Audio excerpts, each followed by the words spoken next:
I don't like looking at the screen because I fucking just look at my dumb face and shit. All right. What I want to ask you, I didn't want to talk too fucking much out there, is I met you obviously cutting hair.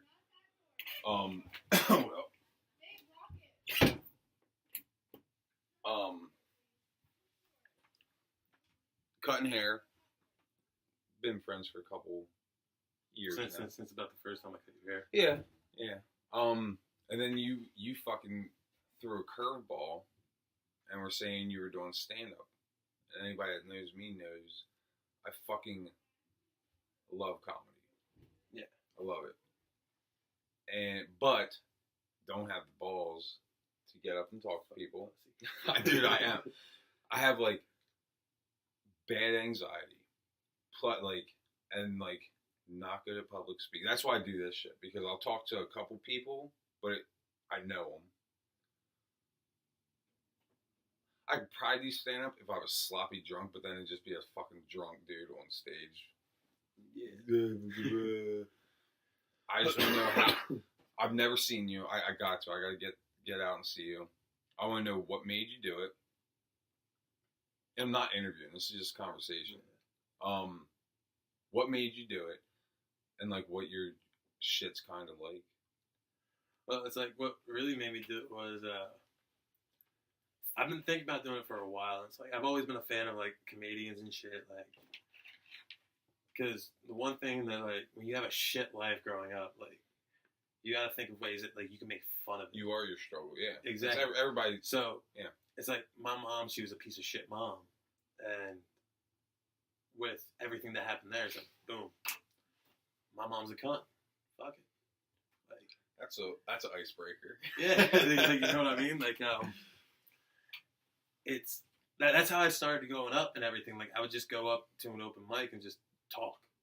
And that's just how it all started. And I'm just like I was getting punchlines just throughout the story. You don't prepare it? I didn't prepare it at all. Do you now? Now it's like I kind of prepared a little bit. Okay. Like so it seems more polished, looks better. Yeah. And it's like when you get videos, it looks cleaner and people are going to pay more attention to it. So, like, I'm still waiting for the day someone to fucking heckle me. Are you ready for it? You know me, I don't hold anything back. See, the thing, you seem like, to me, I was like, dude, he's so nice. Like, he's such a cool dude. And you, like, me tattooing, I think, well, it's different on a professional level because professionalism and customer service are the top two things. Yeah. So you can't be a dick right out the gate. But you know I think the only two jobs, at least that my dumbass can think of, that relate is being a barber and tattooing. You know what I mean? Yeah. There's a lot of similarities there because we both rely on our customer to pay our bills. Exactly. Like, they're the reason why we have money. So you have to be nice to them. You got to take care of them. You got to make sure they get something that's good. And so you don't want to put on a shit tattoo. You don't want to botch a motherfucker's hairline. Exactly.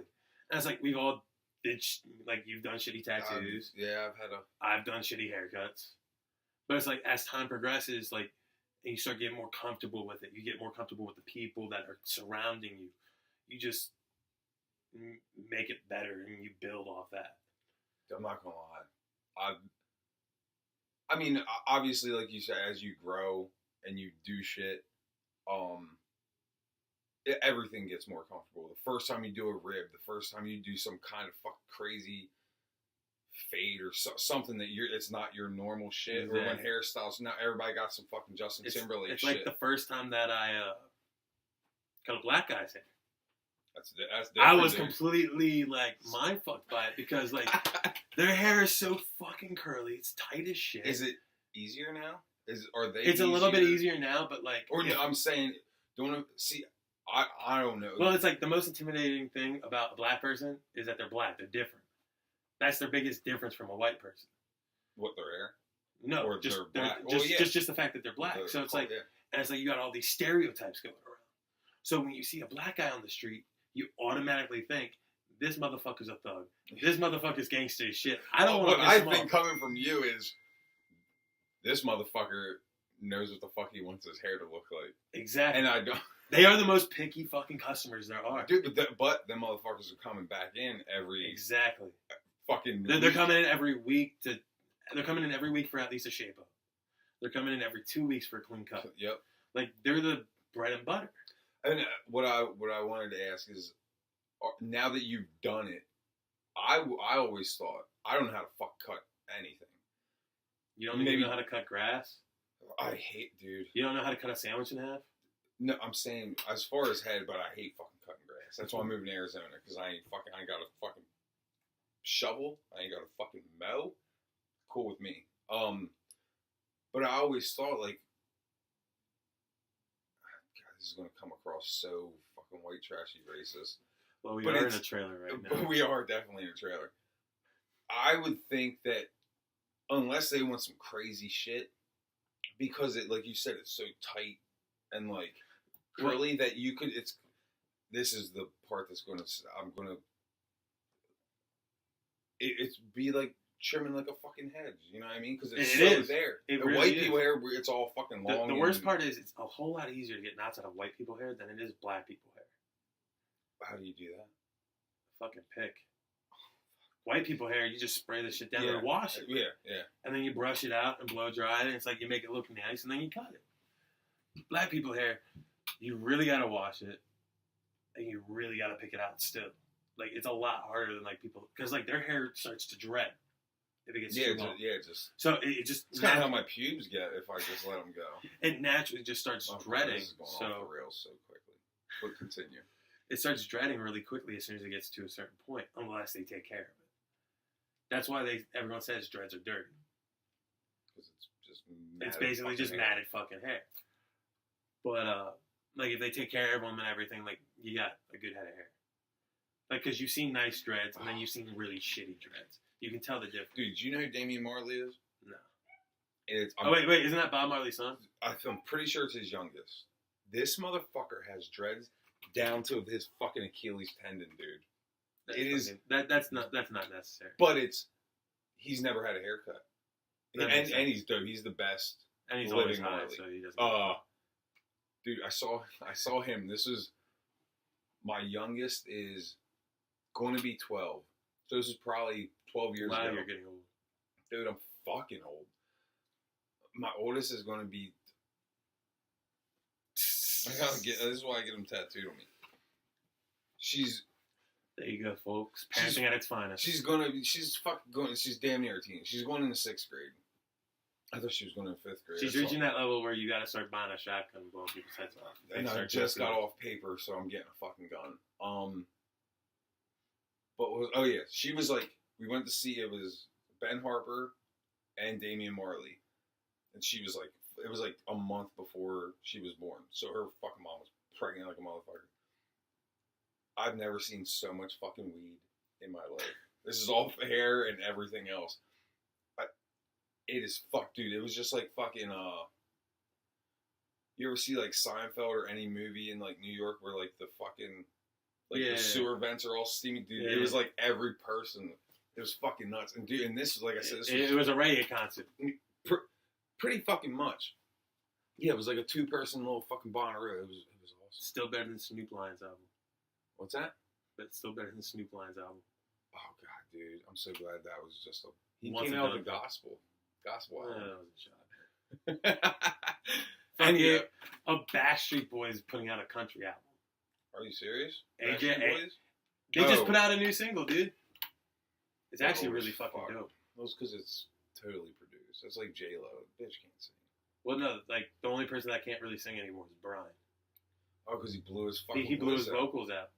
And he's like, they're all going bald and shit. No, they all got hair now. They got enough money to keep hair. Yeah. Kevin's got like a fucking big ass fucking. He looks like a white Snoop Dogg. Is that the skinny? Yo, they celebrate their anniversary on 4/20 of when they started the Backstreet Boys. They started on April 20th, 1993.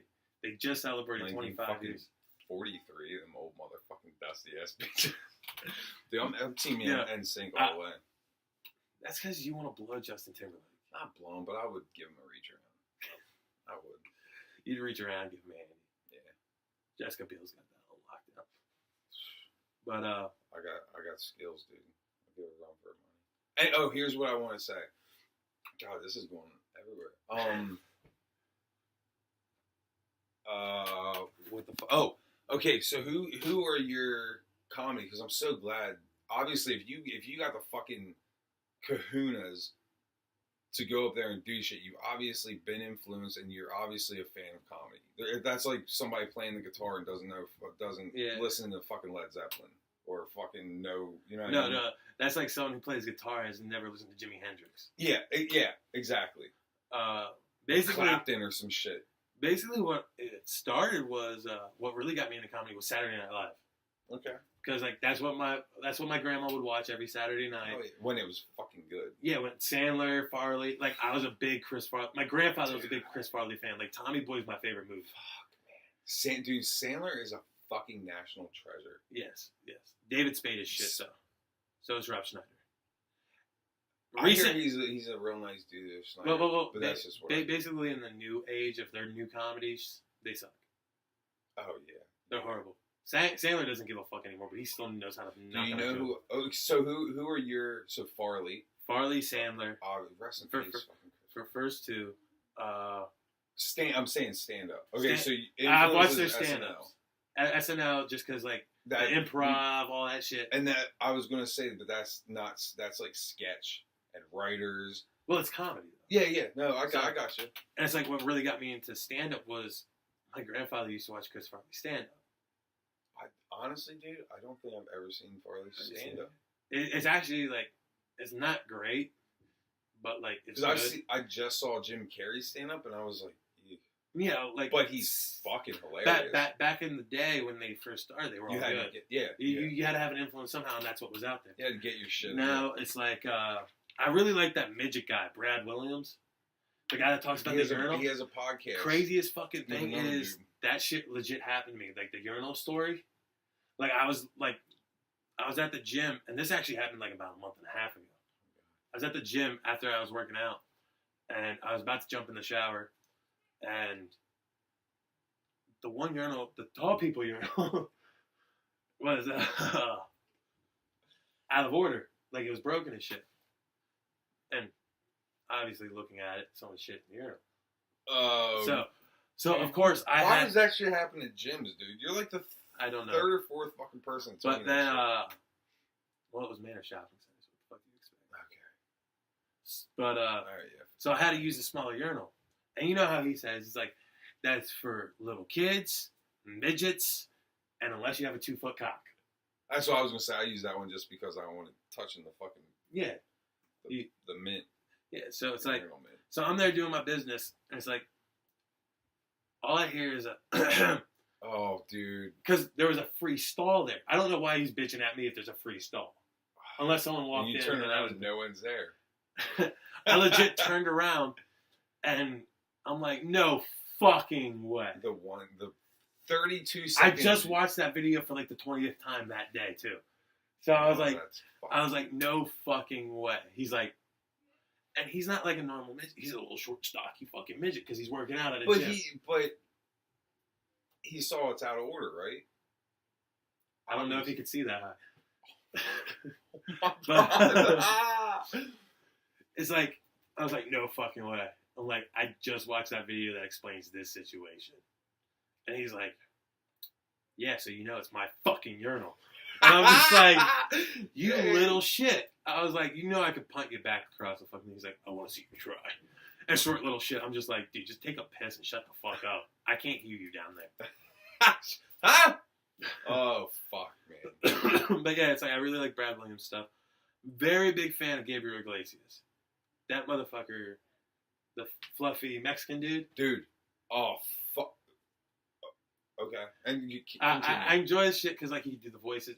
Plus my cousin showed me him. Have you ever, for one, you know who Ralphie May is? Oh yeah. Rest in peace. Yeah. That's the motherfucker right there. And yeah. I know I honestly wasn't a big fan of him. Dude, Ralphie is a fucking goddamn. I like his stuff. I just wasn't the biggest fan on it. Do you know who Joey Diaz is? No. Holy fuck. And there's this fuck. Who's that guy the Steve Hostecker kid or guy.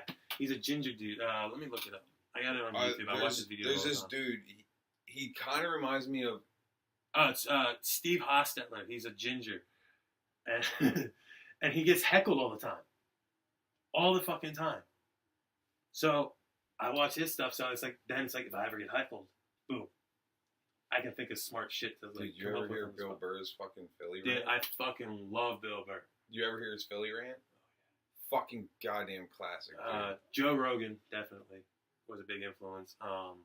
That's my like, dude. If I was a Make-A-Wish kid, I've said this to everybody. If I was a Make-A-Wish kid, I want to spend a week at his studio, like at his compound. I just want to smoke some fucking weed with him. I don't, dude. I just want. I'll fucking mop the floors. I'll fucking, as long as I can just like shoot some fucking bow in his thing. He's probably the only person that would get me to fucking work out. Because I don't, I mean, I'm having trouble getting back in there, but like, I'm a lot thinner than the last time. Dude, I was gonna say you lost a lot of fucking weight, dude. Yeah, I went from. Hold up. Here's this dude. If you like fucking Iglesias, Felipe Esparza, dude. This fucking dude, he's a chunky fucking Mexican. Oh yeah, I've seen him one dude, time. And he's fucking blazed out of his face, and he has like a hard like, right. But he's fucking hilarious. Dude, you gotta see Joey Diaz. He has a podcast. Look at his stand up. Dude, he comes out. He's like I think he's 55. Cuban, but he looked like when you first see him, he looks like a Italian like mafia dude, yeah. And that's what he did. He was in the Longest Yard, the Sandler movie, the remake. He's a big fat motherfucker. But dude, he comes out and he's like, "What's up, cocksuckers?" Like he tells Rogan says he's the funniest motherfucker alive. I know. I really do love Joe because he always says, Carlos Mencia." Did you see Rogan get in his ass? Yeah, I seen that. Woo! That's when I was like, yeah, this motherfucker's he's done now, and like he's really done. He ain't doing shit. Like he ain't doing shit anymore. But like I really like this shit because like I especially like you like it because it's everybody else's shit. Well, that too. Plus, like it's really offensive too. Like he did the whole like when you were when I was in middle school and shit. That's when that first came out. So everyone was doing the so it's like it was the fucking whole like it was just that era where it's I understand. And it's like then it's like after I seen Joe Rogan chew about it, do you know Bobby Lee is? He was on Mad TV back then. He's a funny motherfucker. Oh, the Asian motherfucker. Yeah, I remember him. Yeah, dude, he's funny as fuck. Chris D'Elia. Dude, D'Elia. Oh, dude, I fucking monster. Love it. Like, hey, Dad, I'm here. What do I do? Dude, D'Elia's all these motherfuckers. See, I came out, I think my first,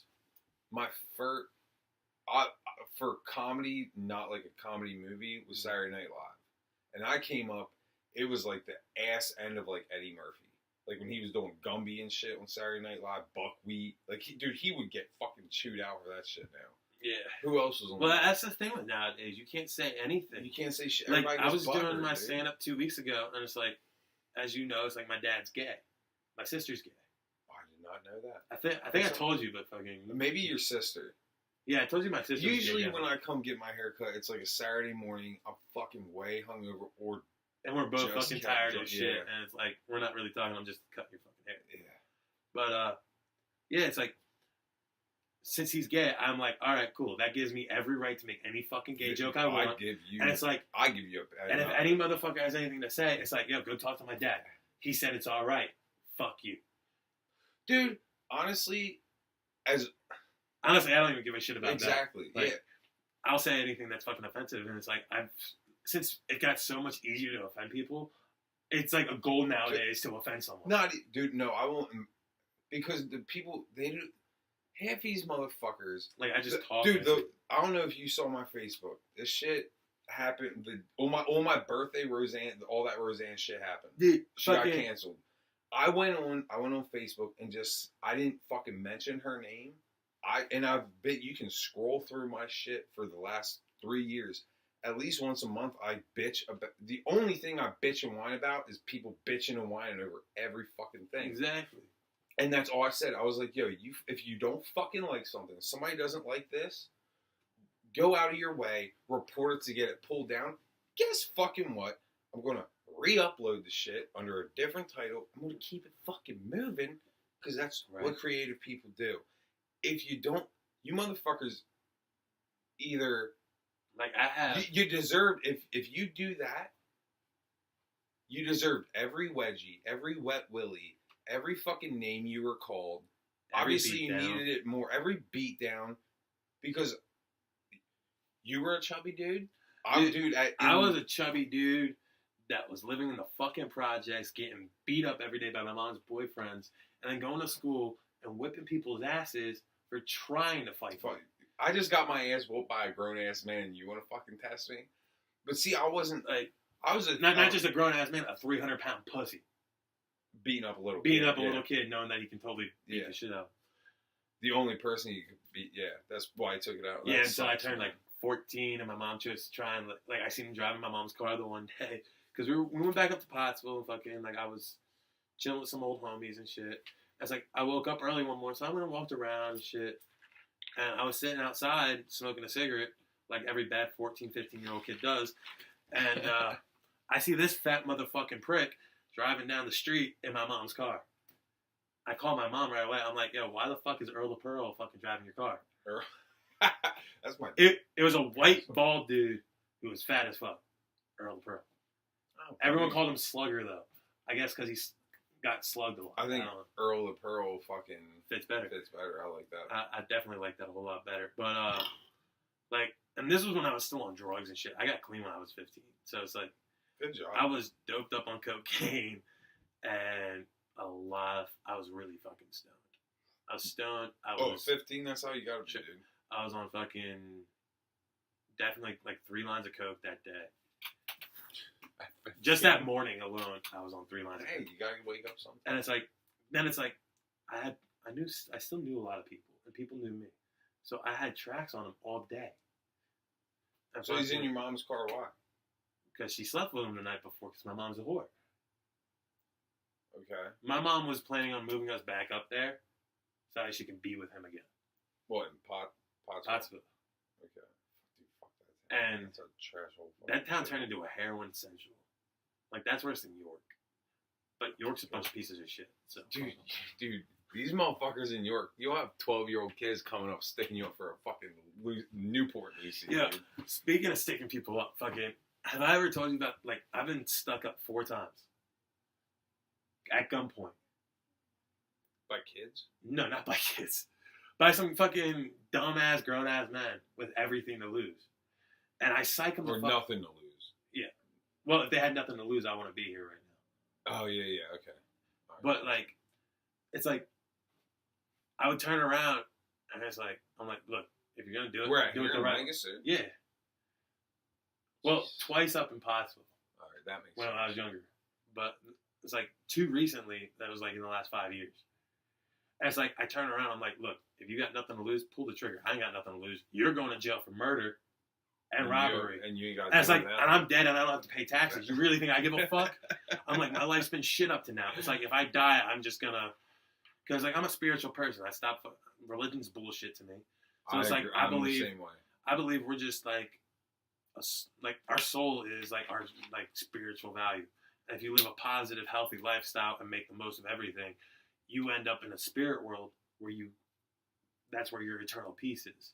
But if you live a shitty life and you're a fucked up person and a piece of fucking shit, like my mother, then you come back to this bullshit. You have to deal with these. Think about it, that white light that like they say you go into. I've been pronounced dead 4 times. I ain't seen no fucking light ever. It was fucking night's black. That's why I don't believe in shit. But it's like everyone says like that white light that like you're going in, but like you didn't die though. You're still here. Like you died, but you're still here. Yeah. So it's like there was no light for you. You were just they just didn't want me. You were just basically in a coma. Pronounced dead in a coma, basically. But like somehow they rejuvenated your life. No, they just said we don't want him. Well, I don't want him. You don't want him. But it's like that light at the end of the tunnel is actually a light coming into another hospital room because you're reborn into another body. Because you fucked up your whole life and you're crying as a baby because you lost everything you just had. That makes so much more And it's sense like- than anything. And it's in like, the think Bible. about it, deja vu too. Like, you know how like if you have a dream about something and then it happens Or in real you life, just you're sitting there, something like this, and I'm just like, dude, I fucking, you can feel like you've been here before. You know dude, what I you mean? said this before. Yeah, Like, dude. And it's like deja vu. that's the thing. weirdest shit. So it's like as time progresses, you forget what you had in your past life, and you're reborn. Like it's the same thing they say with birthmarks. Like you either got stabbed or shot in a past life. Something I got a birthmark on my side, so I must have been a piece of shit in my past life. You know what I mean? or you got shivved or some shit. Yeah. Maybe I might have been in jail. Now it's like I haven't been in jail, and all my homies. So have you're been. doing better now. Yeah. I've been doing a lot better. We got. That's why I could be a white guy with face tattoos and get off with a whole lot Oh of my shit. god, dude, that's another fucking thing. Apparently, all you have to do to be a fucking rapper nowadays is have horrible fucking tattoos and pink fucking shit hair. Just wait. I'm gonna dye my hair pink and I'm gonna start rapping like shit. But and be either super skin tone black or nobody Spanish. knows what the fuck you are. You could be Mexican or Asian or an Filipino. eighth black with some other fuck. And hey, it's all good. I don't give a fuck what anyone is. If you're a dickhead, you're a dickhead. If you're a cool fucking fun person, smart person, There's whatever. only one person out of all this like new age rap shit that I actually like can stand listening to, because at the end of the day he talks all this shit, but no one shuts him the fuck up, and that's the Tekashi 6ix9ine Oh kid. my god, I will. But like, Dude, he totally is the reason I'm not afraid of gang members anymore. He's in his fucking videos with all these bloods with their fucking red flags, and I'm like, dude, back in my day when I was going into fucking Ann and Green Street with the even those were fucking. I was like, ain't bloods because I was wearing a fucking rugby shirt with khaki fucking dickies and shit, buying fucking copious amounts of cocaine, weed, and they're dealing with me. Okay, whatever. But you're going to have all your red flags, and you're going to fucking stand behind some dude with yellow, purple, pink, bright baby blue hair. And he can't be taller than 5'5", buck fucking 27. But like the only reason why I really like fucks with his music is because like, oh boy, in his one song he's like, I'm gonna drop my address, you know where 6ix9ine at, and it's like he talks all the fucking shit, but no one steps to him because he's hiding out somewhere. No, like he tells like that. That's this whole new era of rapping though. It's all trolling. That's how these dumb little fucking kids are getting famous. That little girl, tag shit. Yeah. Yo, I want to kick that bitch in the fucking teeth. But she got asked out because her mom lost her job. And if you're throwing out all these, it's all fucking just bullshit and charades. But like, that's what it is nowadays. Basically, what it said, like I've even looked into it. Tekashi 6ix9ine sold his soul. Oh, definitely. They all sold their souls. For fucking sure. So it's like come on, like Lil Pump played on fucking Jimmy Fallon. You thought, dude, we all thought growing up. Who the fuck is that kid? He's just walking around saying, "Dummy, bitch, just get it. Just get it. Dude, just get it." Like, shut the fuck up before I cut your fucking dreads off and send you back to military. That's all everybody's doing. All the rap, and I had this conversation with my father, and I was like, you're so lucky you had me when you did, because you got to listen to Tupac, Biggie, Snoop Dogg, and this is back when my dad was like, "Oh, this is a fad. This rap crap. It's a fad. It's not going to." And now your dad's sitting there jamming to it a little bit. Dude, listen to this. I've told this to a lot of people, but never on this for the other 7 people that are going to watch this shit. I remember my dad's a race car driver. Like, I'm fucking white trash, dude. Like, well, I'm Lancaster, fucking PA. My only parents live right up the road. Yeah, the only thing you're missing is your mom here. Because then you could be be Rabbit from 8 Mile. Dude, if you have fucking... I need to get my mom on this shit. She's the realest motherfucker I know. Straight the fuck up. But my dad... We were going up... My dad races sprint cars. When did Eminem came out in 99? So I was 14.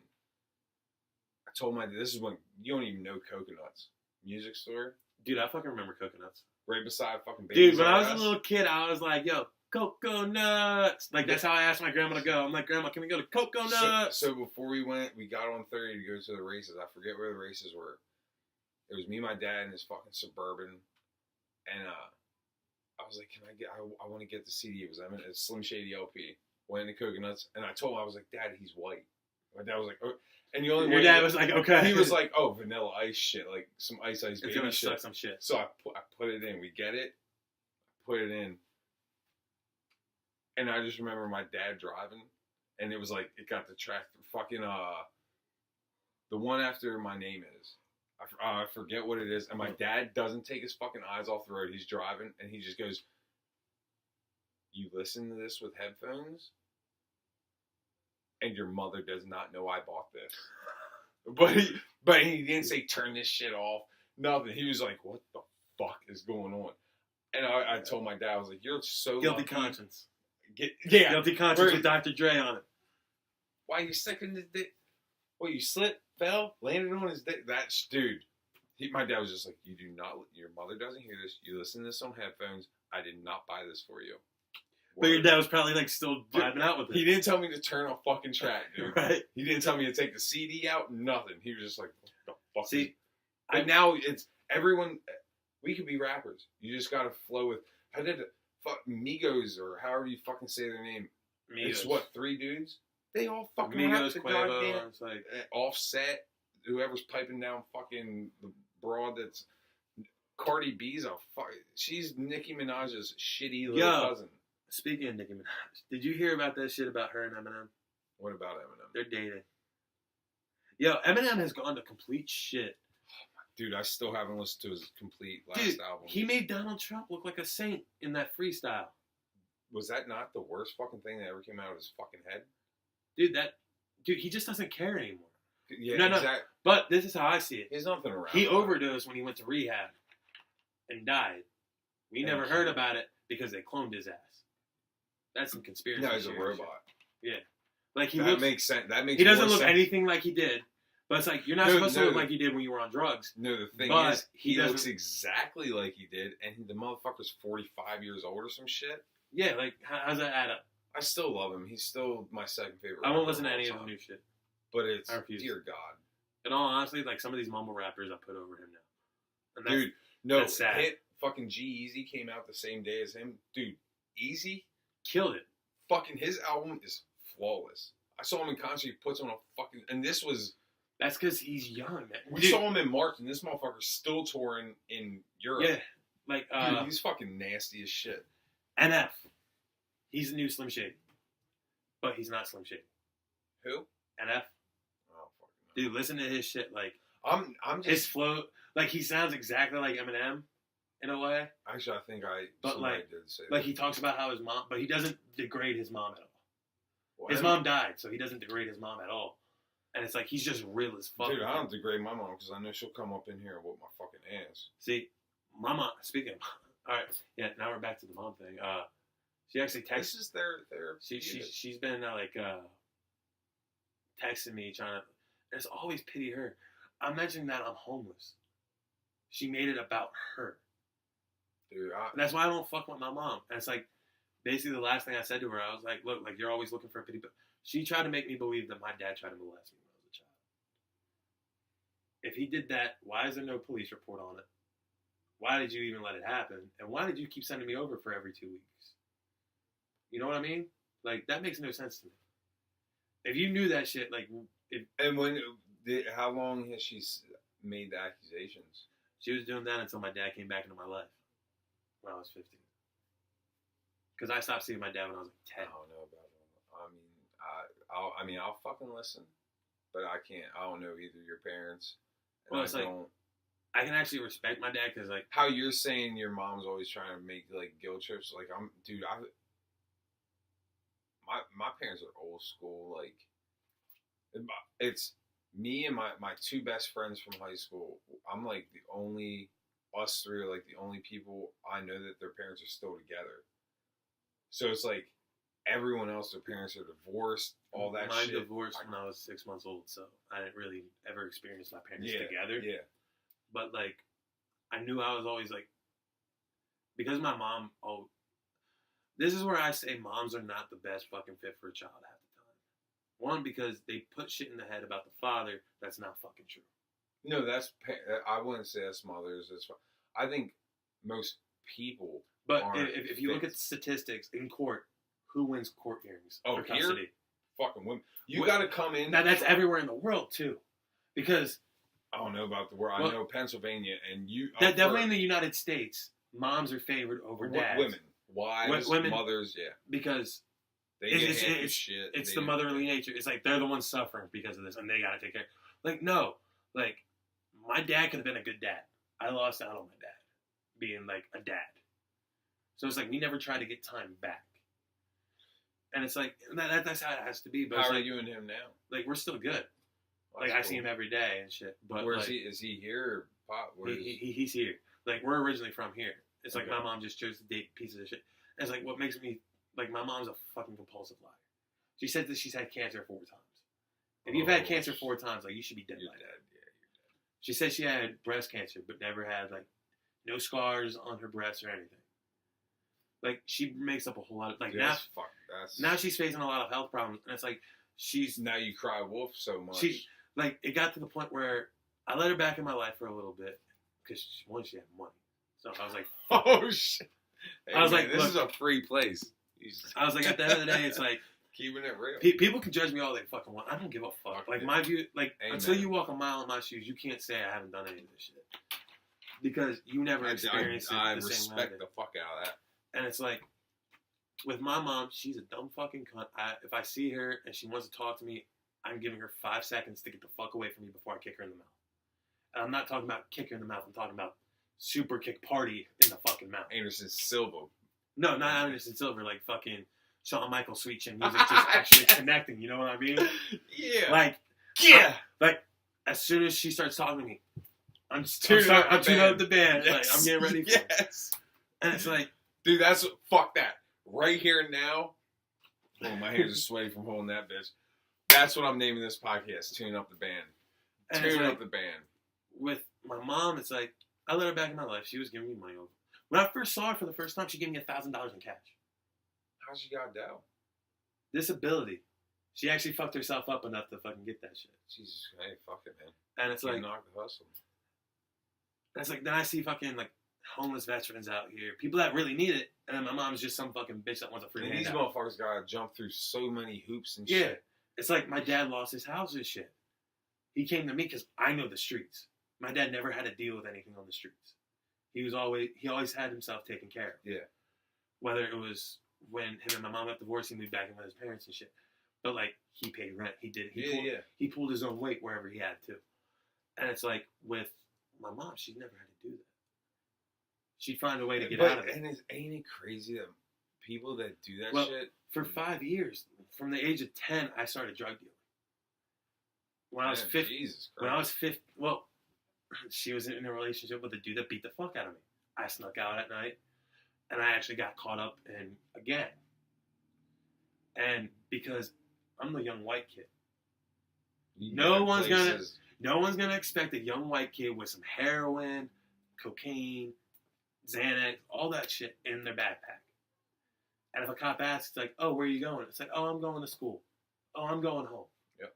They ain't gonna do anything. They're not gonna search a little fucking kid that doesn't look suspicious. He's just walking the streets. And very true. like, Very fucking true. they don't expect that shit. So it's like, boom, I was in. Oh, they want you. They needed me. Yeah. Because they were trying to figure out how to compete with other people. And it's like eventually my name was getting around that I was the badass on the block. Because no one fucked with me. I was 11 years old, strapped. Jesus Christ. Like, and when I was 11, I ain't never been strapped a damn. like I started going through puberty when I was about 10 years old and shit. So. I think I'm still going through puberty. You probably are, man. You can't grow a beard for shit. No, dude. Dude, But, this is like a fucking month. All right, continue. It's I'm like, sorry. or maybe you just don't eat pussy enough. Oh. You fucking pussy. Trust me. But, it's like, yeah, so it's like, I started hitting puberty around 10 years old. So it's like, what's the first thing that starts going through? I was a god in school. Let's put it that way. Where'd you go? This was when I was up in Pottsville. Oh. I'm probably the reason why it's such a badass place right now. No, it's just a shithole, dude. Well, yeah, It's but all the always drugs been and shit. shit. Like, I was able to, like, get orders sent in. Like, I started connecting with other It's people. a shithole fucking But, town. Damn. Every place around there is The only thing that ever good that came out of there was fucking Yingling. Yeah. Yeah. That's the only good fucking thing that ever came out of there. Fucking man. That's. But it's like yeah, with me drug dealing and shit. Like, think about it. You're a young kid. Bitches want their shit, and if they don't got money, they're willing to do that shit. So when you're going through puberty, being a young kid, dude, you're hard at the thought of my first nipple. Dude, I lost my virginity to my best friend's mom because she wanted some weed. Weed? Just for some, like, holy but shit. She didn't want just like an eighth or anything. She wanted like an ounce. That's still enough to fuck a goddamn little kid. Well, for weed? Well, I'll put it this way. I don't give a fuck about it. Like, you know what I mean? Like, I was a god in school. Like, I'm not friends with the kid anymore. What I'm thinking is what happened.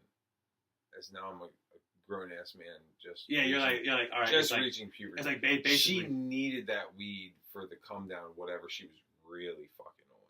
Yeah, because ain't no fun. And I know some trash. She was divorced too. She was an alcoholic. Basically, I'm 11 years old and I'm sitting here getting my dick sucked, and it's not even like full size yet. You know what I mean? That's what she wasn't. It's just like, a pothead because. But it's like she wanted an ounce. It's like, and she knew I was friends with her son. She's like, hey, it's like I heard you sell weed and shit. It's like, goodness. I know you're going through some changes in the world, so let me teach you. I don't know, but nowadays it's like you look at it. It's like one of my old teachers just went to jail for fucking. I was gonna say all these teachers, and the crazy thing is they're always like hot ass chick teachers. No. This was a dude. Some girl found like suicide note from one of her friends, and like went to him for like counseling. Oh well, guys, of course. Well, and here's the difference. Like he says that like she wanted to fuck and all that shit, but like he wasn't about it because as time progressed, like then it's like he just gave into it. And I'm just like, one, you're I'm like, one, you're a dumbass for giving into it, but two, it's like you should have just stopped talking to her from the start. Like you should have been there to counsel her and help her like get through her problem. But it's like you're a fucking pedophile. Now you're a pedophile because you fucked. You're whether she come on, man. But like that's how girls fucking trick guys nowadays. Basically, you don't there's no trickery. He's a goddamn. Well, he's a grown ass man, but it's like that's another thing with like females too. It's like they make because it was going on for like a month, but like it happened like 2 months ago where he was just helping console her, like so that way she can feel comfortable and like get her head back on straight so she can finish school and shit. Was this a counselor or a teacher? It was a teacher, but like it was one of her teachers that she went to and talked to and all that. Okay. But like, would you be the dude as a? At the end of the day, he's still fucked up by fucking a minor. Yeah. Wait. How old was she? 15. Dude, come on, man. Come on, man. But like, that's how females are. They like work your fucking feelings to. Like, but as a. But like as a grown ass man, you should know like under 18. Grown man, adult. You just. That's why you go to your dude. They're at least 21. I'm not even getting into this because I got 2 daughters. It's. Dude, this is how he's obviously if he's a teacher, he's at least. I would say at least 10 years older than I'm 11 years older than my chick. No. Like, this is an old fucking teacher. Well, then he needs to get fucking stoned to death. But let's get back into comedy. So I get happy. I'm being selfish. Okay, so you said your influences were SNL, Farley, Sandler, the other guy, Brad Williams, Steve Hostetler, Joe Rogan. Dude, Hostetler, I gotta check him Chris out. D'Elia, or however you pronounce his fucking name. That's my motherfucking man, dude. Like, there's a lot of comics and shit. What was your first stand-up? Because I remember I'm trying to like. Well, really... like if you ever notice, like I'm quick with comebacks and shit, and I'm quick with like punchlines. Like I could, like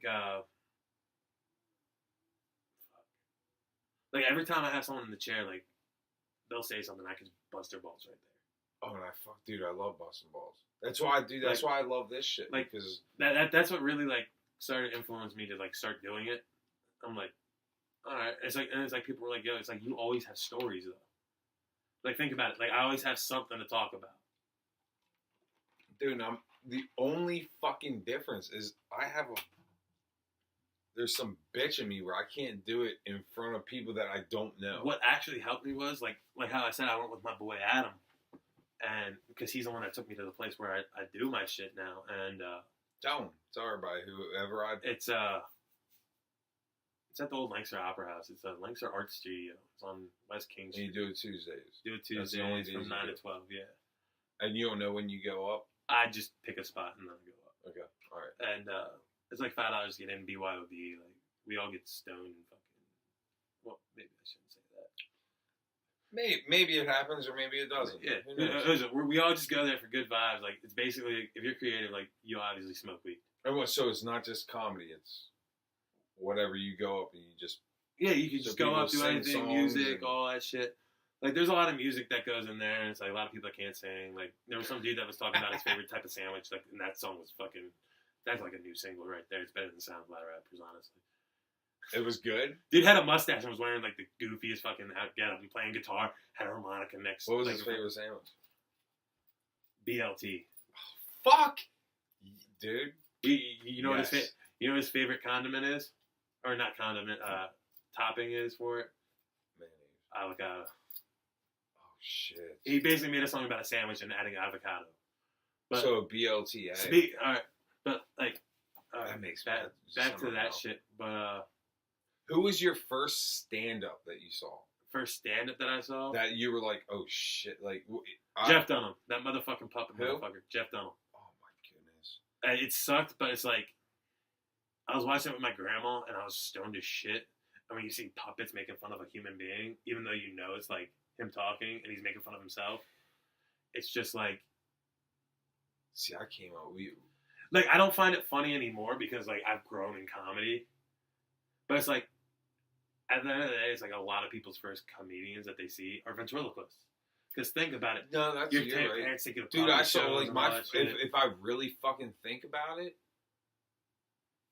the first dude who I thought was, like, really fucking hilarious was Carrot Top. Yeah, fuck Carrot Top. No, dude, fuck Jeff Dunham. Let's just say that. Dude. But hold on. They're both not doing shit anymore. Carrot Top's fucking banking in Vegas. And he's also on steroids and has a tiny he is roided the fuck out. I'm saying my first one and I was fucking like 7 years old because every New Year's Eve he'd have before like the countdown and the Dick Clark shit. He'd have a set. I don't know if it was on like whatever network, but he'd pull his little. I honestly only remember him from the 1-800-CAL-ATT. Oh no, I'm talking when he was skinny, before he was all roided. He used to be a skinny fucking dude, big. Yeah, that's when he was doing like the fucking pulling the shit out of the box with his.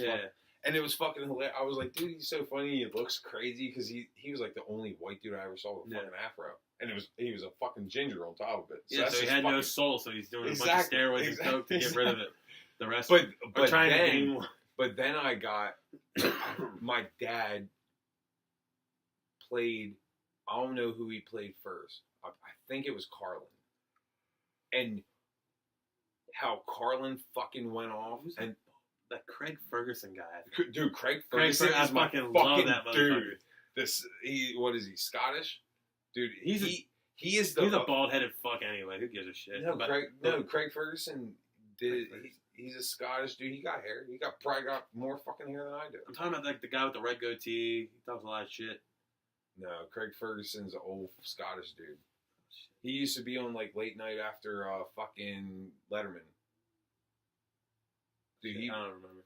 I know who I'm trying to think, but I can't put his name to it. I remember Carrot Top was like my first person being like, this dude is fucking hilarious. Oh. Then it was Carlin and Pryor were together, and they're the greatest of all time.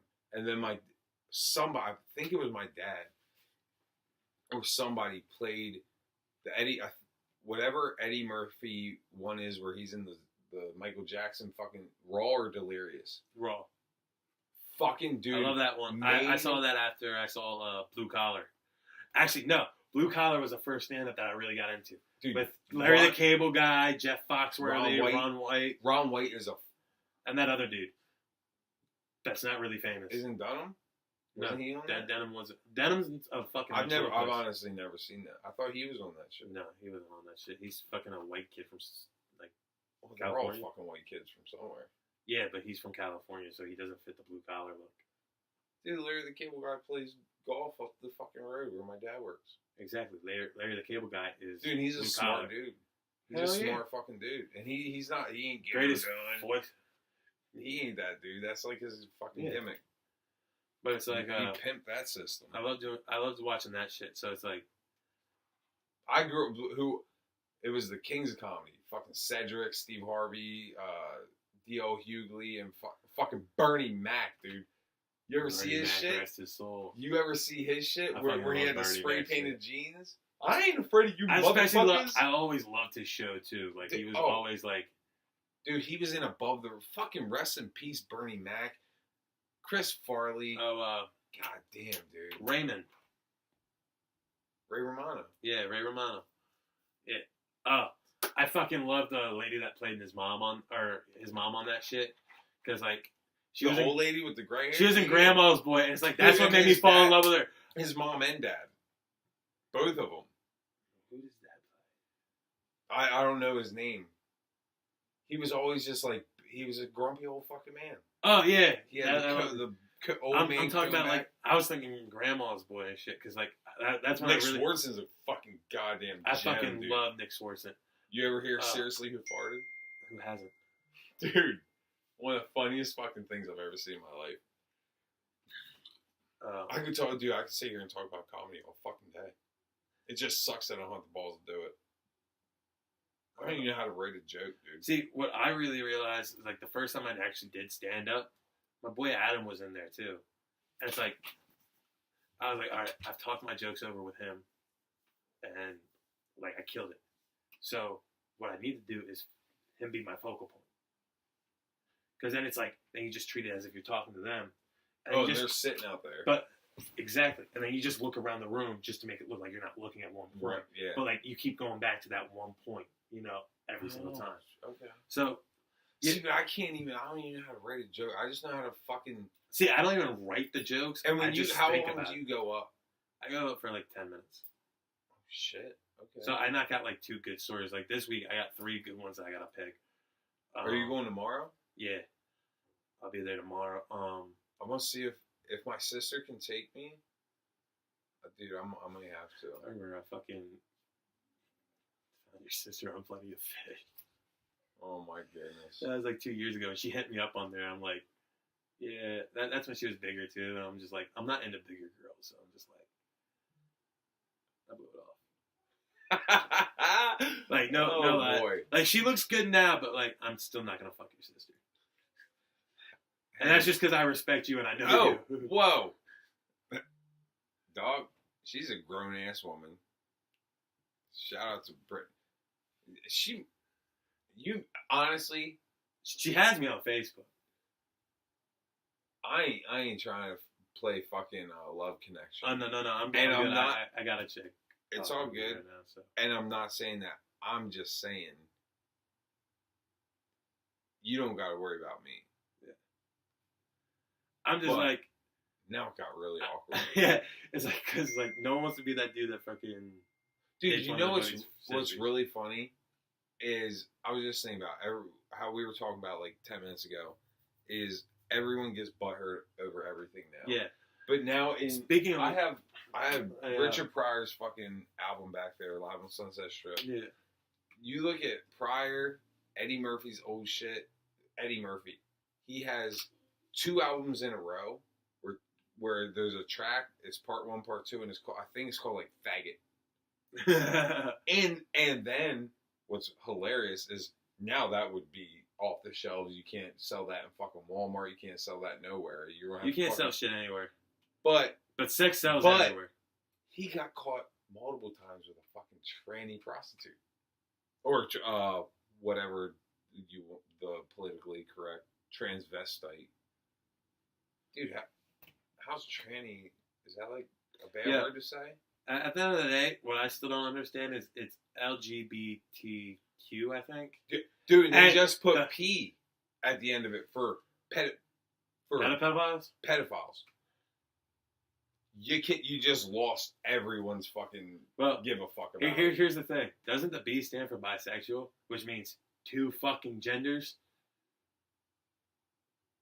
Think about it. LGBT, lesbian, gay, bi, which means you fuck dudes and girls. Yeah, and trans, which means then they added you identify as but like I something or wait dude, I don't even understand this shit. And the thing is, I don't care. I don't fucking care. I don't. If you're gay, you're fucking gay. That's how I am. It's like, just don't try and touch my ass. Don't try and fuck me. Don't try anything. If you're gay if you're a gay dude, you come up to me, hey, what's up? What are you drinking? I'll tell you, if you're buying me drinks, motherfucker, homeboy, I'll entertain this fucking conversation all night.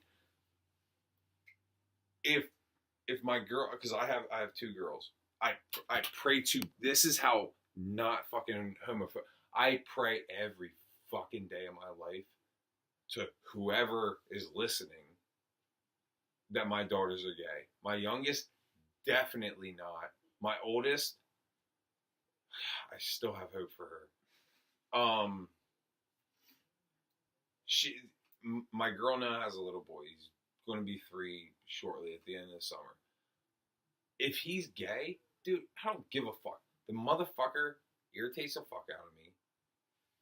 He's a little brat. He's a mama's boy. But he got a fucking arm on him, dude. And I'm telling you, he got a fucking bullet locked in the chamber at all times. This motherfucker got a zinger on him. He comes up and he's like, Zach, I'm gay. Like, you can come up to me and tell me what anyone can. As long as you're being honest and open, I'm fucking down to it because I'll be the same way to anybody else. You can be gay. That's cool, dude. You like dudes? You like packs and 6-packs and like whatever traps? What are these called traps? Yeah, these things, the Rocky fucking joints. I only got one because I broke a fucking collarbone, so the other one doesn't work. You can, and this is probably going to get me booted off YouTube.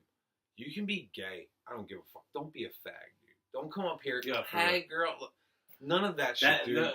Those are the only ones I don't want to be around because I'm not comfortable around it, dude. Yeah, you're like that. Just be you. Like, if that's you, that's cool. Me or you coming up being like, yo, what up, bitch? Right? What up, yo? Like, you're overcompensating. Just, if you're a dude, you like dick, that's cool. I don't give a fuck. You're a chick. Keep it out of the fucking real world. You're we don't a give chick, a fuck what you do in the bed. and you like, yeah, exactly. Like, no one gives a fuck what you do in your own personal life. No, exactly. Because you don't really matter.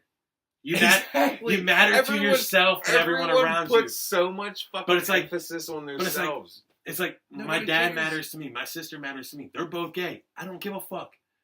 I'm straight as a fucking ox. Dude, okay. So it's like when... It's like, I have gay friends. My buddy Adam, he's bi. Like, and like his dad's so old school, dude, New York guy that he straight up said, he's like, yo, I don't care who you fuck in the ass, just don't ever take it in the ass. It's not even. So it's like if you say. My thing is, if you're gay, straight, bi, trans, whatever. I don't know who you fucked last. You don't know who. Well, I guess. I fucked the vegan chick last, and it was horrible. She got offended when I asked to switch to doggy style. I'm being dead ass. This chick was female. She was bi. She said that her longest relationship was 2 years with a female. So obviously, ding ding ding, my dick ain't gonna do shit for her. Very true. Because she even told me, she's like, you got close to getting me off when you were eating me out, and when you were licking my nipples, I was like, bitch, like, I've had bitches squirt so bad because of my dick, and you're not giving me anything, and I'm getting sick of looking at your face. Can you please bend over? Turn over. And she got offended by it. I thought she got offended because she was vegan and you said doggy style. Probably. I thought that's what. Yeah, but that made me realize never fuck a bi vegan chick ever again. Don't. Especially one with that's okay. Yeah, we go. She had short hair too, and I was like, all right. It's like I'm not really big on short hair for girls, but like she had like a Halsey look to her, and Halsey's fucking sexy. So I was like, Whatever. Here's where I realized I like to pull hair too fucking much. When you're going like this and you're grabbing skull, you feel like you're gonna snap her fucking neck. Like I could not fuck Britney 2007. My point, dude. Britney 2007 is that's my spirit animal right there. That's who I look up to. When I have problems, I come here, all lights off, light a candle, and I just say, yeah, but anyway, I forget what I was trying to say, is the only people that I have fucking problems with, or that I have, dude, it's anyone that like identifies themselves by a label. I identify myself as just a person. Okay. We and I've said this before, as a straight, white, lower, we're the middle minorities. class. No. Now we are. And I don't even care about being a minority. Whatever. I don't either. Like not here. No, we're not. We live in Lancaster. We're not the minority. In Lancaster City, we are, but I'm in Lancaster City, so I'm the minority. But straight white American males who aren't like, even honestly, even if you're in like the lowest tax bracket that you're not even paying taxes, I feel like we're not allowed to fucking have opinion about shit. But I don't go around saying I'm straight. But everyone that's you know what it is not now? it's if you're trans, like, dude, if I swear to fucking God, if I ever in my life go up to somebody and I'm like, "What's up, guys?" and a girl's like, "Excuse me," I'm going to fucking flip the fuck out. I'm going to fucking spontaneously combust. Right. I'm not even going to have a reply. I'm going to fucking lose my shit. Well, what it is now, too, is like being a straight white male in America. American. Oh, we're fucked, dude. We have no opinion. We got to walk with our heads down. We're all classified as racist now. You know that? And the thing is... none of us are, really. There's groups of racist white groups, and then there's us. You know what I mean? But it's like, what no one sees is gay people are racist towards white straight guys. Black people are racist to white people. Spanish people are racist to white people. But because they are known as the minority, they don't get called racist. I ain't even saying they, because I know some people that are fucking cool, and I'm saying on the large scale. That's like what I was talking about. It's like I was talking large scale, like in America, like we're fucking racist because that's what they associate us with. Because we are who we are, and it. Oh, I mean, dude, I get drunk white girls coming up to me saying, "Oh my God, I love your face tattoos. Were you in prison?" Instantly straight to fucking prison. So it's like, and this is like one of the jokes that I'm telling tomorrow night, because I have the scissors tattoo. Because I learned what a teardrop means. It means everyone's There's two things. Well, no. If it's filled in or if it's open. Well, actually, the whole meaning behind it is you took it in the ass in jail. You're a submissive bitch. It's called the crybaby tattoo. That's one. I've been tattooing for fucking 11 years. I've never heard that, but okay. Well, that's what like I read up on, and it's the actual real meaning. They came up with the whole fucking, oh, I killed someone or I lost someone close to me. So they don't have to tell their family that they took it in the butt. No, there's other tattoos that. Well, there's a lot of shit. I'm like getting your right ear pierced first. And now motherfuckers are getting their hair dyed pink, and they're a gangster rapper, and they're a blood. Get the fuck out of here. This is like, basically, it's like I walked in Toys R Us yesterday. And oh my God, that's the most depressing thing. It really is. Like, it hurt my heart. And I'm like, oh. And it's like my cousin sitting there is like, as soon as they turn that giraffe into a fucking cartoon, that's when. No, I'm like, no. It's when parents started fucking putting a computer screen in front of their fucking kid's face to show them the fuck up. Because, one, they don't want to fucking deal with the kid. They don't want to deal with the fucking mess. And they don't want to fucking be a parent. That is why you should need a license to be a fucking parent. Dude, when you were talking about your parents, I was saying it doesn't matter if you're gay, bisexual, some whatever happens. It's fucking. It's like I pity the fact that my dad, the only woman that he ever fucked was my mom. And I'm not saying I'm fucking parent of the fucking year, dude. I'm not a parent, but it's like I'm far from it. But when you like knowing like, dude, you get in certain circles and shit. If you smack your kid's ass or take their hand, did you see that video? Did you see that video that I posted yesterday? What happened? It was a little kid, like he was damaging cars and shit. And he got choked out? Yeah. And he started crying like a bitch. Yo, he acted all tough, and then he got slammed like a bitch and said, dude, that's child abuse. It's like, no, everyone fucking saw that Time out. He did not get slammed like a bitch. He got pushed down. Exactly. He acted like, dude, and how he screamed like a little fucking... Like, how you gonna act hold tough? up. Here, I'm going to say this. I can get booed off YouTube, whatever. How when homeboy punches dude and he got fucking blocked by the dude. By the dude. And then the dude just had enough of him. Grabbed him by the throat and went like that. He went like that. He fell down. And how this little faggot fucking, and I don't mean that when I say faggot, I don't mean gay. Who gives a shit? Just say it. I mean faggot. He acted like a faggot, like a little bitch motherfucker. Gay dudes would be like, yeah, he acted like a faggot. It's like, yeah, what a faggot. Yeah, what a... He cried. Dude, he screamed. It'd be like an episode of South Park. It'd be like, dude, literally, when I did see that video. I watched it 3 times to make sure. Because when he got... Dude, all dude did was grab him by the throat, and he didn't, like, squeeze his fucking trachea, and he went like that. And this kid falls down. I thought he fucking snapped his arm. That's what I saw. Because how he was like... He was screaming like he broke something. He was like, fuck you. But he's punching this grown man. This dude just... He didn't even grip him.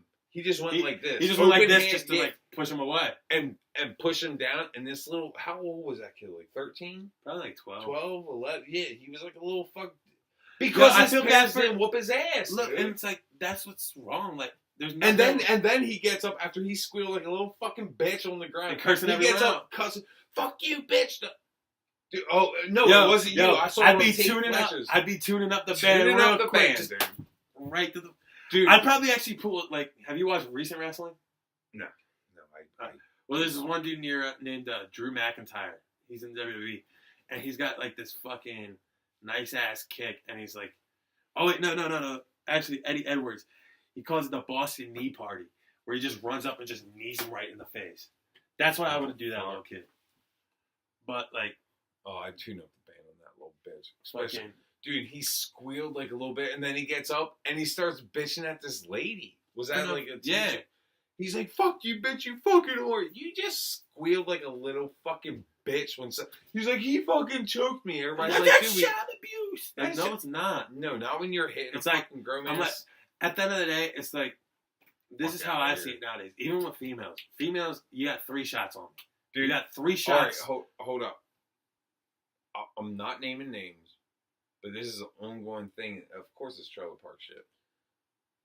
My boy, he's one of my top 4 closest friends. He just got fucked up by his baby mom. He ain't with her. She came into his house this past weekend, or I forget. 2 weekends ago, I forget. 2 weekends ago, Memorial Day weekend. Yeah. She came into his house, beat the fuck out of him. I just tattooed him, stabbed him in the tattoo with his fucking car key, ripped his shirt off him. He's a big boy. He's a big motherfucker. Ripped his shirt off him. He's covered in blood. And, like, we don't call cops, but we had to get this documented. I saw in the after. This is what I'm saying. And she's a big girl. She's a big girl. And, like, the park comes out, like, you can say what the fuck you want. It's like if somebody comes in your neighborhood, you live in the fucking hood. Everyone's coming outside. Everyone knows everyone. No, but especially if you're fucking with family. Like, these motherfuckers are literally blood related. This bitch comes in here talking all this shit, fucking up somebody. Shit's happening. And she's a big girl. Like, she's weighs more than me.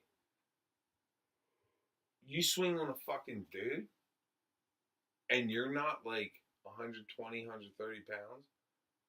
your fists fucking hurt, dude. Yeah, that's where the difference is. That's why I date petite girls, because they're smaller than me. So I know they won't hit me because I. Oh no, those are the ones. This is how I see it. It's like, look, if you have the balls to hit me, I'm giving you 3 shots. In one of those 3 shots, you better knock me the fuck out. But they won't because they don't know how to fucking hit. Because you ain't fucking Rose I don't say they can just use fists or shit. Like, I'm talking about like if they try sledgehammer. Like if they try and use some crazy you shit. You want to beat me? If they want to come at me with a fucking steel chair, I don't. At the end of the day, if you come at me with a steel chair, I'm kicking the shit out of you. That's the one thing I'm going to teach my daughters is you don't hit a dude, you don't hit people. Unless if you want to fight, it's for your life. Basically, the best thing to do is just train them in the right ways and just like teach them how. Motherfucker out. Like just teach them basic self-defense shit. Dude, that's you know what I mean? Instead of they know what they're doing. Put my daughters in ballet, gymnastics, and dance classes. Put them in karate. Get them in no. Put them in ballet because then they'll be quick with their feet. You know what I mean? That's why boxers used to do ballet. And shit. Yeah. So it's like in a way, it's like doing that now. I forget. Do that and just like teach them basic self-defense classes and keep them like. Jiu-jitsu, so you can see motherfuckers' movements, and then you just submit them. You just fucking choke them motherfuckers out and leave them there and walk home and lock the door. Yeah. But it's like, God, nowadays, being it's like, a parent sucks, man. Yeah, I don't ever want to be one. I love my kids. I love them. But goddamn, man. Especially, like, if I was a parent when my parents were raising me, like, you could do, like, it wasn't like, I know my dad growing up, like, if you fucked up at someone else's house and were being a dick, their parent, your homies' friends' parents could whoop your ass, and then they'd walk you home by the ear. Yeah. And be like, this is what happened, and then your parents would whoop your ass. Me growing up, it was like, they might yell at me and tell me I had to go home and call my parents, and then my parents would whoop my ass. Or I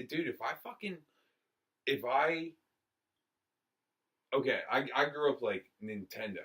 I grew up Nintendo. Mario Brothers. First Nintendo I had was 64. No, I'm talking about the board controller. But I was born in 95, so we're 10 years apart. I had that.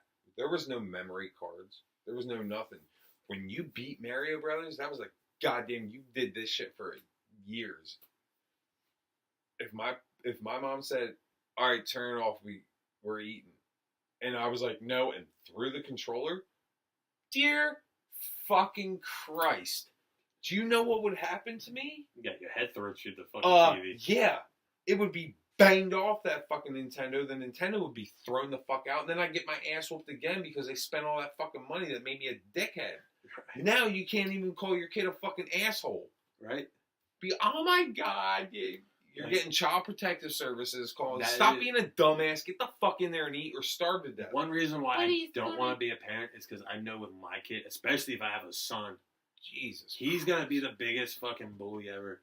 Because I'm going to teach him not to put up with anyone's shit, and fucking people are just going to go mouth off to him, and I know he's going to have anger problems like I did. And like I do. And flip the fuck out. I don't know. With girls, that's the only thing I see with this, like, fucking politically correctness bullshit is, like, I think girls are going to have, like, an uprising. I guarantee you within my lifetime. That happens, I'm going to Canada. I can't even go to Canada. I have a DUI. They don't let you in. All I want to do is go to see the Hockey Hall of Fame. Fuck Canada. And then be like, Drake, Pusha T busted that ass open. I'll go to Mexico. Oh, I'm going to Mexico. I'm going to Arizona, dude. That's 3 hours away. There's a chick I know in Arizona. She found me on Facebook and shit. Come on, dude. Very fucking hot chick. I actually just had a boy who just moved out to Arizona. So it's like, I got a place to stay out there. I just got to get the money to get out there. Phoenix. I'm like 30 minutes away from Phoenix. Where are you going? Tucson? No, Chandler. Chandler, and then when we get a place like Mesa-ish, Gilbert. That's so crazy because it's Chandler and Gilbert are like the whitest fucking dudes' names, but it's all cholos out there. Right. It's like this girl, I thought she was like white, and then she told me she was Mexican. I'm like, I need me a little Spanish girl. But I'm like, I'm like, no, she's Mexican. She's not. That's one of my biggest fucking pet peeves living here is even Puerto Ricans say they're Spanish. Motherfucker, you ain't from Spain. 2, you speak kind of Spanish. Don't mean you're Spanish. You're Hispanic. Anyway. I love when Spanish people fucking come up to me and they're like, "Do you speak Spanish?" I'm like, "Fuck no, I'm American." See. All I'd say is see. What's crazy is, another reason why I don't want to have kids is... Because they're paying the fucking Well, ass. no. The word daddy's been over-sexualized. How many of my kids Dude. be calling me bruh? No, for one, if anyone ever calls me bro, I'm gonna fucking sweet chin music to their ass. Second, if any female I'm with ever calls me daddy, I'm the opposite. That's why I don't want kids. Like, this is the funny thing, like, with my exes. The crazy thing is, like, it's been 2 months, and this is where it gets funny. She's engaged in 2 months. You said. So, Yeah, have fun with that. this is where I find it funny, is because she didn't have a daddy kink until me and her started hooking up. What, is this dude older than her? I don't fucking know. He's a former... He's a coworker of hers and shit. I don't fucking know. Oh, so you don't know the dude? Well, no, I know who he is because he was the only motherfucker that never talked to me in there. So I knew something was going on. Fair enough. But, because he heard that if I ever caught her cheating, the dude's dead. And she's just getting the shit kicked out of her. I'll go to jail for that. That's worth it. Oh my goodness. But it's like, I'm going out with a bang, though. But, it's like, she didn't have a daddy kick until I showed up. And I get dreams a lot, and it's always deja vu style. Because my shit's still in that apartment that me and her had. Get your shit, dude. I don't have a place to fucking put it. Hey, then just fucking take it and whatever. Where am I going to fucking put this shit? Just so it's not there. Fuck, throw it out then. No, I got expensive shit. I got a flat screen. I got an Xbox. What are they going to do with it? They got it in the fucking back, second bedroom. Okay. I mean, my name's still on the lease, so she can't fucking throw this shit out. Well, then tell her to get the fuck out. I can't afford the fucking place. Oh, yeah. You need money to afford a place to live. Yeah, very true. Well, I'm living in my car right now. But I'm making it do. I got a mattress in there. Like, it's comfy. The only thing wait, hold up. With that being said, did Trump email you when you're getting your white privilege in the mail? Fuck no. Okay. I've never seen a day of white privilege in my life. I got made fun of. That is blasphemy. The kids that wore Hollister, Abercrombie and Bitch, fucking all that shit that all had mommy and daddy's money, I beat up in high school. So I don't know where this white privilege shit comes out of. Because I've never seen a damn dollar of it. I'm so. And if Donald Trump is somehow and my grandfather, I got a I want decade fucking my money. I got a decade on you. I'm still waiting, dude. Right? Like, and we're heavily tattooed people. That's got to be a minority soon, right? Not anymore. It should be. We should start. Let's start our own like minority group. Dude, no, honestly especially living in like Lancaster, like, dude, Amish country, like right, Amish country. Yeah, I was at JCPenney yesterday getting a belt, dude. And like she's about to, like my belt broke in Toys R Us, so I obviously had to buy a new belt because I figured the place looked like shit. I'm gonna take one last shit in there and not flush. So, oh shit, it's like. Yes, my belt broke when I was putting my pants up, and it's like I didn't realize how much weight I lost because like my shorts that I was wearing, they're size 40 waist, they were falling off of me. And it's like earlier this year I was a 44. You can't just be. You can hike up your pants if your underwear fitting, but if your ass is constantly showing, you need a new belt. Yeah, so it's like instantly, and I'm OCD, so I don't feel right without a belt. So, oh dude, yeah. I went and got a belt right away. This lady at JCPenney that's checking me out and everything. And this other lady comes in, and I'm like, yo, bitch, you just left and you just came back. You can wait 1 minute. And all you're buying is a belt. Yeah. Okay. So she's like, okay. Like, she didn't want any problem with it because I'm heavily tattooed. Which is an advantage nowadays. That's I was polite about it, but I was like, hold the fuck on. I was polite, but I said, bitch. Well, I didn't say bitch to her fucked up. face. I was like, excuse me. It's like, I just got here. I'm just getting a belt. You can wait. Or you can fucking wait. Because, like, she was, like, a suburban white mom. Like, can I speak to the manager? Like, that type of shit. So it's like, I'll be checked out before you fucking speak. This lady, she, like, the lady cashing out and everything, she's going to grab it. I'm like, I don't need a bag. She's like, oh, we're supposed to. I'm like, look, I'm putting it on. I'm buying it because I need the belt right now. If you put it in the bag, I don't want the bag because it's unnecessary shit. Yeah, waste some. And it's like, regardless, the bag would go in the trash in like 2 seconds anyway, so I don't need a bag. She's like, well, I'm like, look, if your manager has anything to say about it, tell him to go find the big heavily tattoo guy with a beard and talk to him with face tattoos. Remember to add the face tattoos. Yeah, I've never been. We get picked out real quick. Yeah, so it's like, you can tell him to come talk to me because I guarantee they ain't gonna say shit because it's one item and I already paid for it. And it's a dude that's been working at fucking JCPenney since he was 16. Fucking. Oh, Jesus. Still sleeping in his mom's basement and shit.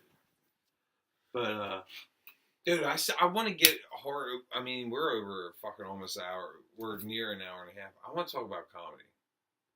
People, well, and all that's going to happen is these guys are bitching about being white and how about, and dude, I'm just bitching about life and how shit's all fucked what a up podcast for is everybody. supposed to be, though. Dude, I know some. I'm gonna shout out my dude Dexter and his sister Tiffany. When I posted that thing about everybody being a bitch, I got a message on Facebook 2 minutes after I posted that. They're black, African American. They're dark skin. Okay, I don't know what the fuck I can say. They're dark skins, not light skins, because there's two different races. No. There's 2 different races. In there's the black 2 community. different African American. No, and they're dark. But and he is. I've only met him. I would say personally 2 times. I think I tattooed him. Fuck, dude. One of the nicest houses I've ever fucking been in. And honestly, dude, and I'm not even saying this to like patronize anyone. The nicest skin I've ever tattooed. And usually, and you could say everything I say is racist, whatever. The smoothest skin to tattoo on, dude. And normally, people with more is it more melanin if you're black? That's why you get no fucking idea, dude. I don't pay attention to anatomy. Me either. But that vegan bitch tried talking about anatomy to me, about the female anatomy, about how the G spot is. Listen. With black people, when you tattoo them, they weld up.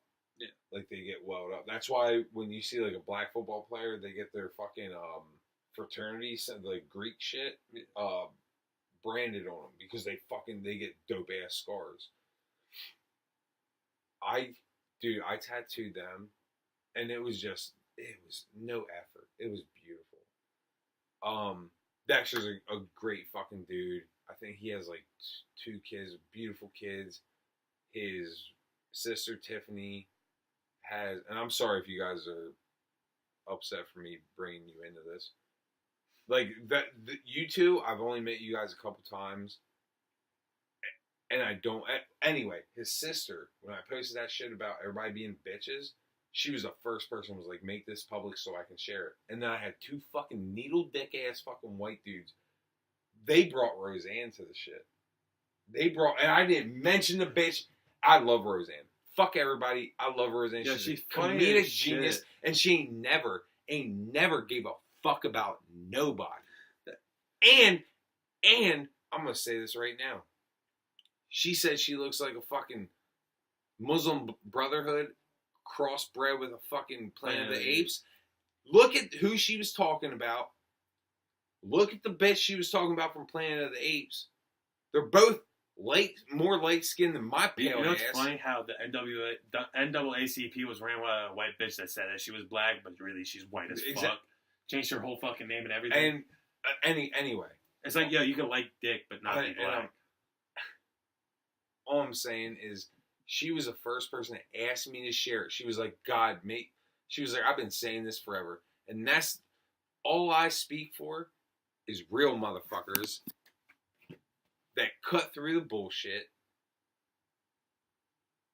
And don't get, if you're so fucking sensitive, like these other two little needle dick motherfuckers, who I know one of you motherfuckers personally, and you are a needle dick having motherfucker. The other person I ain't never met in my life, and I guarantee you fucking choked on a nut or two once in your life.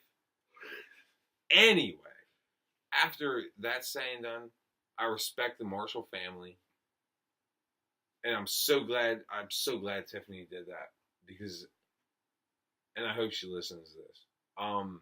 Dude, she can braid the fuck out of some hair. Wale, you got dope hair, you need to fucking hire her on, dude. You need to fucking hire her on.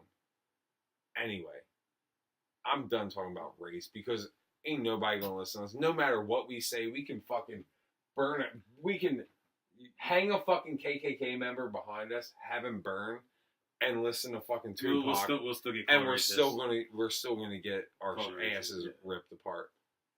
I'm talking about comedy, because unfortunately for all you fucking non-funny bone having ass motherfuckers. Well, actually, it's a good thing that we did talk about like racism a little bit, because like that's what's fucked up about everyone's comedy dealing with. Because in comedy, if you can't joke about this type of shit, you're not creative enough to do it. So it's like, listen, that's where it's like, here's all I gotta say about racism and comedy, and then I'm done with racism, and then we might have to pause this because I gotta take a piss. Is Chappelle's show is like the biggest. Oh my god, the blonde black guy in the KKK. But who's the co-creator of that? Neil fucking Brennan, the most skinny, nerdy, fucking white dude ever. Without Neil Brennan, I doubt that show would have fucking taken off like it did. I mean, and no disrespect to Chappelle, he's a fucking legend. But his fucking partner in crime, the Luigi to his Mario, was a fucking white boy. Who helped him fucking write the blind racist dude? Who helped him write the fucking Prince shit, the Rick James shit, all that shit? That's all I'm saying. I'm gonna take a piss. I'm pausing. You can keep talking. But wait, if I stop this shit, well, here, I'm gonna turn it over to you. Well, there's a way to edit it. I think that you can like combine. Well, we'll figure it out. I gotta piss, and it's gonna come out like fucking fire water. You just got to see me take a selfie. Yeah, I take pretty fucking good ones somehow. I don't fucking know. First try for everything.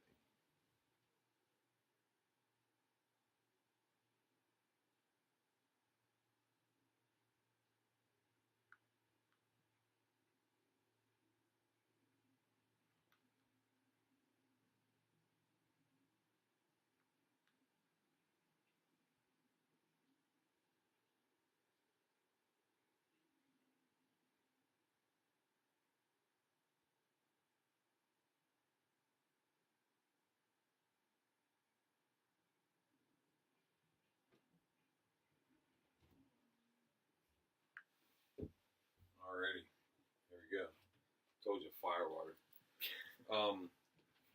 But yeah, it's like with comedy and shit, like you gotta like not be offended by shit. Like I did like with my dad being No, go ahead. with my dad being gay and shit,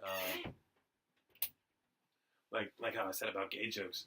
He just told me that he got put on this like new blood pressure medicine that slows his heart down a little bit, so he can't overexert his heart. So that my dad's very open about his sex life. It's disturbing as fuck, but like that explains why I have a lot of issues. And no, but it'd be. I think it'd be extra weird if he was trying to like, you know, what cover I mean? it up and shit. Like, so it's like I'm like, all right, Dad. It's like I don't give a fuck how you took in the ass. Like, congrats. Like, you got laid. Like, who cares? Type of thing. Like, you know what I mean? Like, I don't go around telling everyone. It's like the day after I get laid. It's like singing the song "I Just Had Sex" by the Lonely Island, fucking Aegon. You know what I mean? But it's like since. Yeah, so that's like one of the things that he asked. He's like, so I can't fuck anyone or get fucked, and it's like, so he had to be careful. I'm like, and he's on Viagra too. So think about how much my eulogy is going to offend the gay community, because I'm gonna start a fucking campaign to ban butt sex because that's how my dad died, with a smile on his face, taken in the ass. As I told him, I'm like, look, if I get a phone call saying that you had a heart attack or you're in cardiac arrest, basically, if you're in cardiac arrest, oh my god, it's the funniest fucking. How you just went from A to B? That's fucking hilarious. It's like if I ever get a phone call from the hospital and they but say, it doesn't.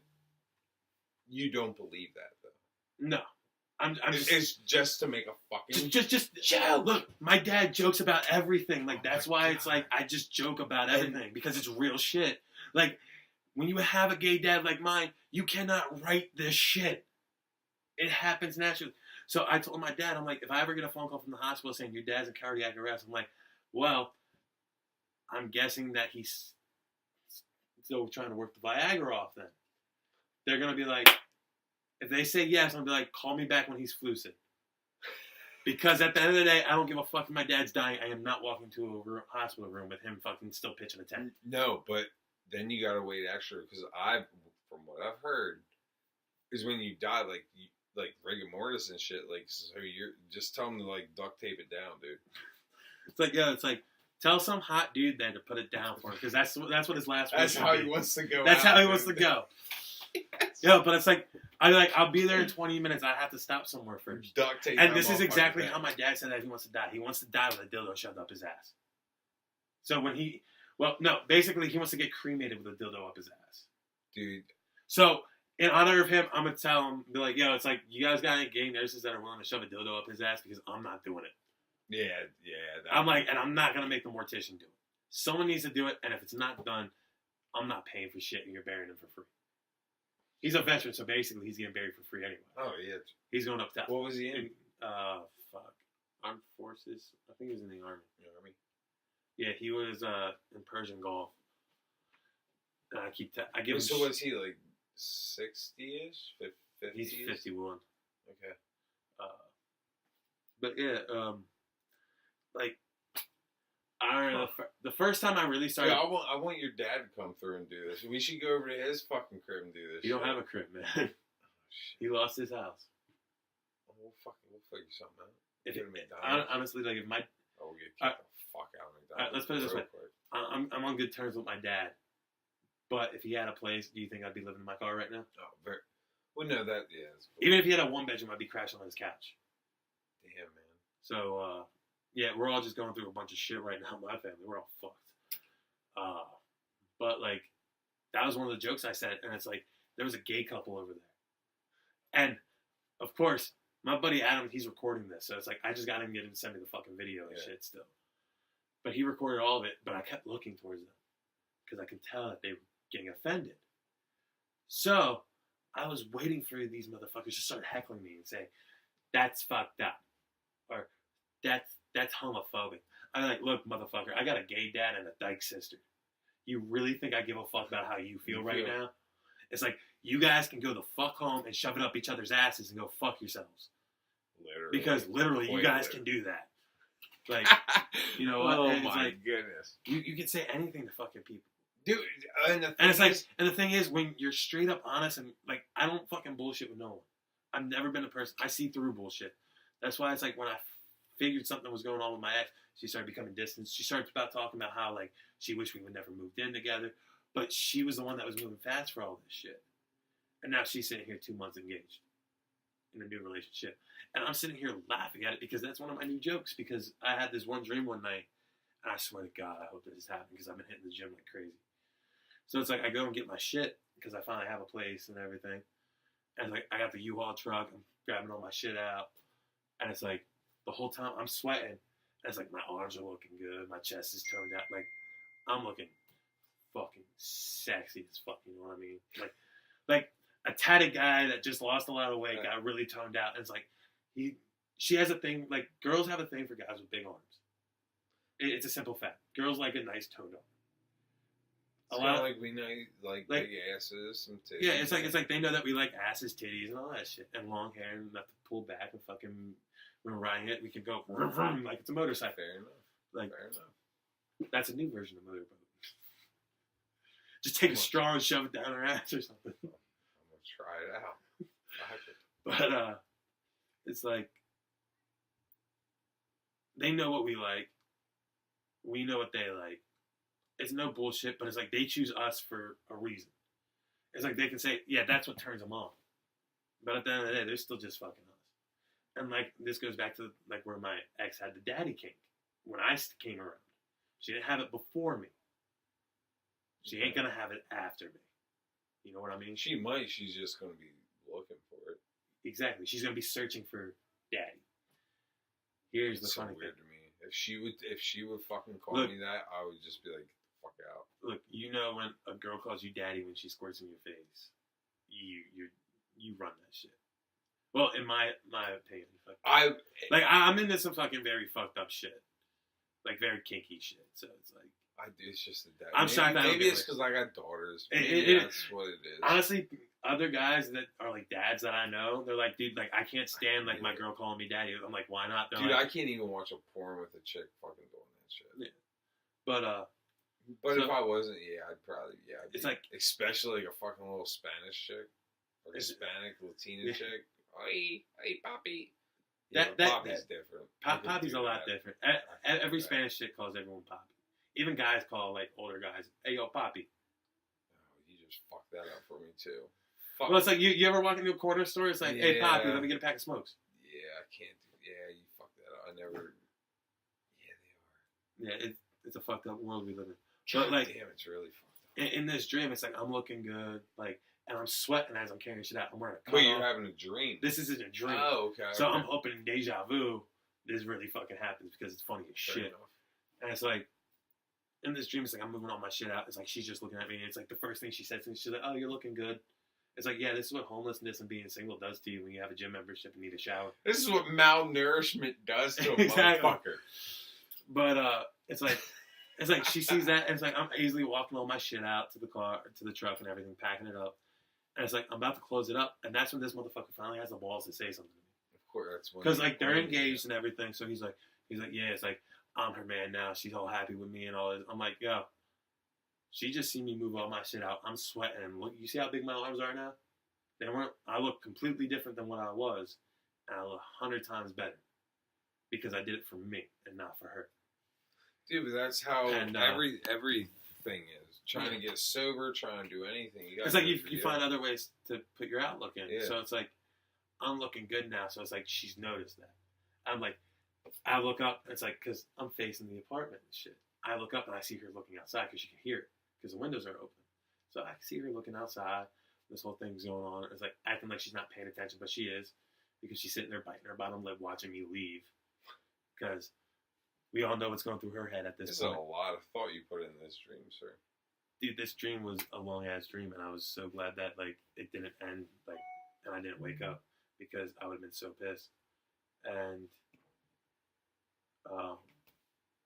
like this is when he finally has like time to talk shit on me and everything, talk shit to me. And all I said to him was like, "Yo, dude, she's gonna do to you exactly what she did to me." I was gonna say because I'm like, dude, you helped her cheat on me. What makes you think that she's not gonna cheat? I'm like, she gonna cheated on her ex-husband. I was like, you tell me that she's not gonna cheat on you. 2, she just seen me pulling all my shit out of here, and I'm the most recent motherfucker that she fucked besides you. And at the end of the day, does she call you daddy? So what's going on in her mind right now is she wants daddy back. She misses daddy because she misses getting fucked that way. And now I look the way that she wants me to look. My goodness. So I feel like Dr. Drew right now. So it's like, I'm like, dude, like, you can have her all the time because she's going to text me in about 20 minutes. As soon as you walk up there and you're doing something else. What you got to do, if this was reality. Oh, see, I'm not giving her the time of day. Exactly. Oh, and that's just going to fuck their relationship. Because this is what I said to him. It's like, in the dream, I'm like, dude, it's like, she's going to text me about 20 minutes as soon as I leave here. Before you get back in the house. Because you're going to try and swing on me. It's not going to end well. Because you're going to end up on the ground. She's going to see me do the sexiest thing ever while I'm looking this great. And I'm just getting in a car and leaving. I was like, so, like this truck, I'm shutting the door on her for my life. And I lock the truck. And as I turn my back, this is when the motherfucker swings on me. I block it, and I pull fucking Kurt Angle when he went to TNA, where he headbutted Samoa Joe. And I just headbutt him, and he drops. And it's like, he drops, and his nose is fucking busted and shit. Because I figured, like, no one expects a fucking headbutt. If you think about it, that's the easiest way to win. No one expects you to use your head. Fuck you up, dude. Yeah, it knocks you the fuck out. And you hit him like right here, you don't feel shit. No. I mean, you might turn out like Muhammad Ali a couple years later, but it's like it's right like then and there. You then I'm like, all right, like this is how far the dream went. Like I went like I don't know why I love this dream so much. It's like I basically like curb stomped him in the balls, and he sat up like the Undertaker, and I just sweet chin music him right in the face, and then I walk into the car. Oh, curb stomp on the balls. Oh my fucking god, dude! Right. So it's like, and I wear size 15 too. So. Jesus Christ. And I wear Air Force Ones. I have 13. That's all difficult. But it's like, fucking purchase. Then it's like I get in the truck and I leave, and it's like legit. Like as soon as I wake up, I hear ding, like a text message on my phone. So in the dream, I was right. She texted me as soon as I left, and I woke up and it wasn't her that texted me. It was some other chick because I was in my car. But it's like. That's how I woke up, and I was like, look, if this shit happens in real life, like, I already have so much thought, I already know what I'm doing. It's like, I don't have to do anything else. Curb stomp, sweet chin music, off the Undertaker set.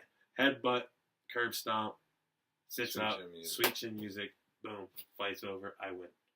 And what I was thinking is, it's a hell of a finisher, dude. Get settled in my apartment. She's still, like, hit me up and everything. Hasn't cheated on him yet, but she's blowing my shit up because I won't give her the time of day.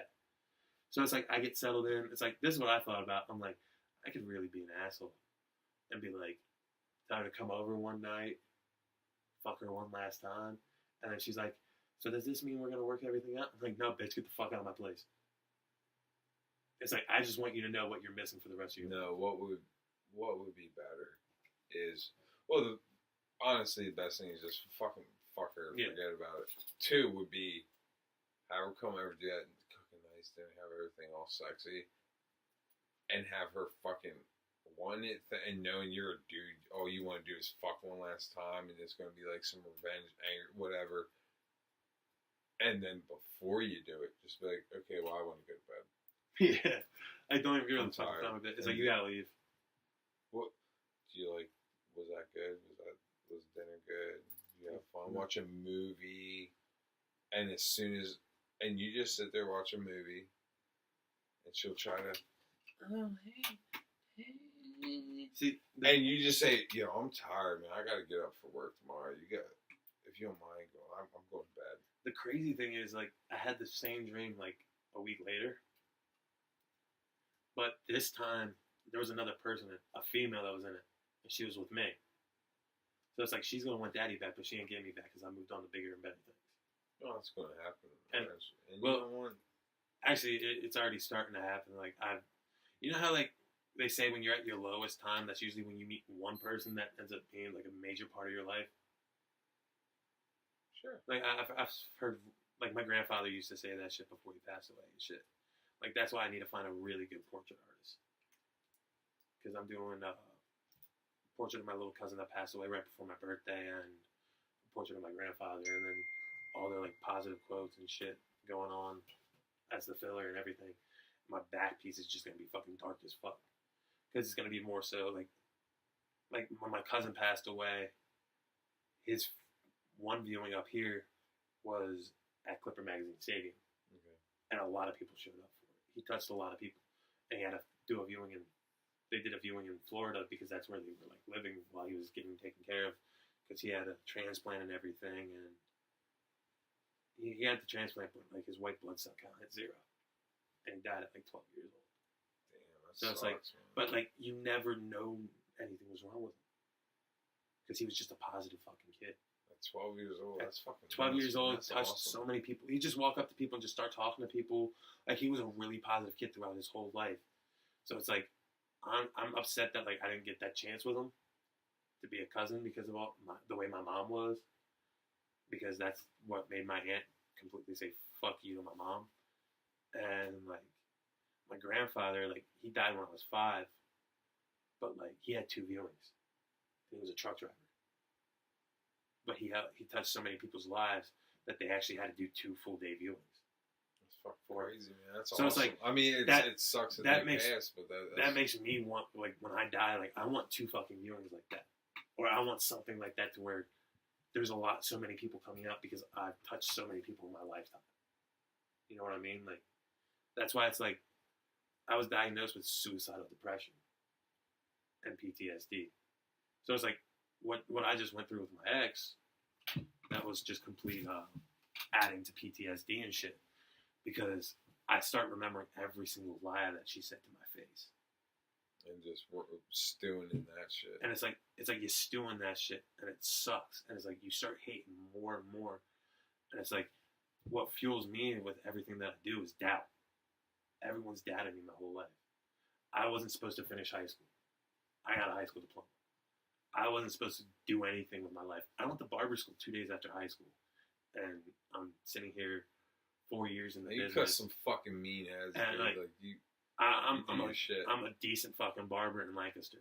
And it's like, I moved out of a shit shop that's going nowhere because they don't want to update. Because they're stuck in their fucking old ass ways.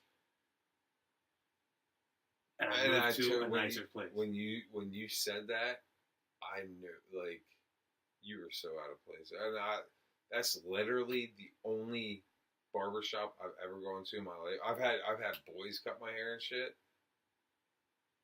But the only place I've ever gone was there. My grandma took me there since I was fucking before you were born.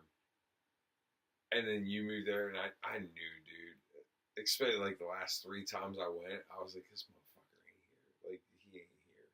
Like, this ain't you. I just needed a job to, like, it was my first, I'm grateful that it was the first shop that I worked at. It's just, after 3 years of working there, having the same style paychecks, not really making any money when there's money in this business. Oh, yeah. There's a lot of fucking money in the barber business. And people act like if I had people that still ask me, like, oh, yo, can you cut my hair for 50? I'm like, I can give you a shape up for 15. I'm like, I'm not cutting your full fucking head, though. Yeah. They're like, why not? I'm like, because a haircut's $25 plus tip now, because you're a fucking dickhead. And if you don't tip me, I'm going to stab the shears up your ass. Like, I don't give a fuck. Like, this is how I see it. It's like, respect me enough to pay for my craft. Pay for my time. Like we were saying, this is the only... I still do. I got this motherfucker. He literally can't talk. He has like a lisp. He's a grown ass man. He's mid-20s. And he got... And people just want some shit. They want shit for cheap. And when you go somewhere, when the general public goes somewhere, and it's not Walmart, Kmart, fucking Home Depot, Lowe's, if you don't have a fucking, like, a goddamn corporation behind you and a register and do sales tax on shit, they want shit for nothing. They really do. Well, then walk around with a fucked up tattoo, walk around with a jacked up fucking hairdo, and see what the fuck it is. With my tattoo artist that moved down to Hawaii and shit, like, this is how I worked out deals with them. I'm like, yo, I'll bring my old tattoo artist. I have to say old now because he's in fucking Hawaii. Dude, I don't know. Hawaii's about to blow the fuck up, son. He went there for a fucking female, so what do I care? Like, I hope everything works out for him. Like, I'm pissed that I need to find. Fuck with Hawaii though. I'm pissed that, like, he left, because, like, we'd help each other out. Like, I'd just be like, yo, I need a tattoo. It's like, I'll come through and, like, give you a haircut for, like, $20 off, if you can do that. He's like, all right. Like, he's done tattoos for me just for a haircut. Like, we just trade off crafts. Like, because I took the time to go to his shop and cut his hair, so we didn't have to come to the shop. Yeah, fair enough. And it's like, we just sit there and tattoo. Like, he was, like, my best friend. Like, there was days, like, because, like, I was off on Tuesdays at my old shop. So I would go there on Tuesdays, and he wouldn't have anything fucking booked. And he purposely, like, not, like, if I wanted a tattoo, he'd purposely not book anything else that day. He'd say, I'm booked all day. He'd say I was getting a tap-out session. But really, we'd sit there and watch, like, 5 movies. Just hang out. Like, eat pizza, like, just chill, like, just bullshit. And it's like, then it's like, if I had other shit to do, I'd be like, yo, it's like, I gotta be out of here by this time. He's like, all right. It's like, then we'll put a shit, like, I think we watched Dexter and Sons of Anarchy, like, 5 times.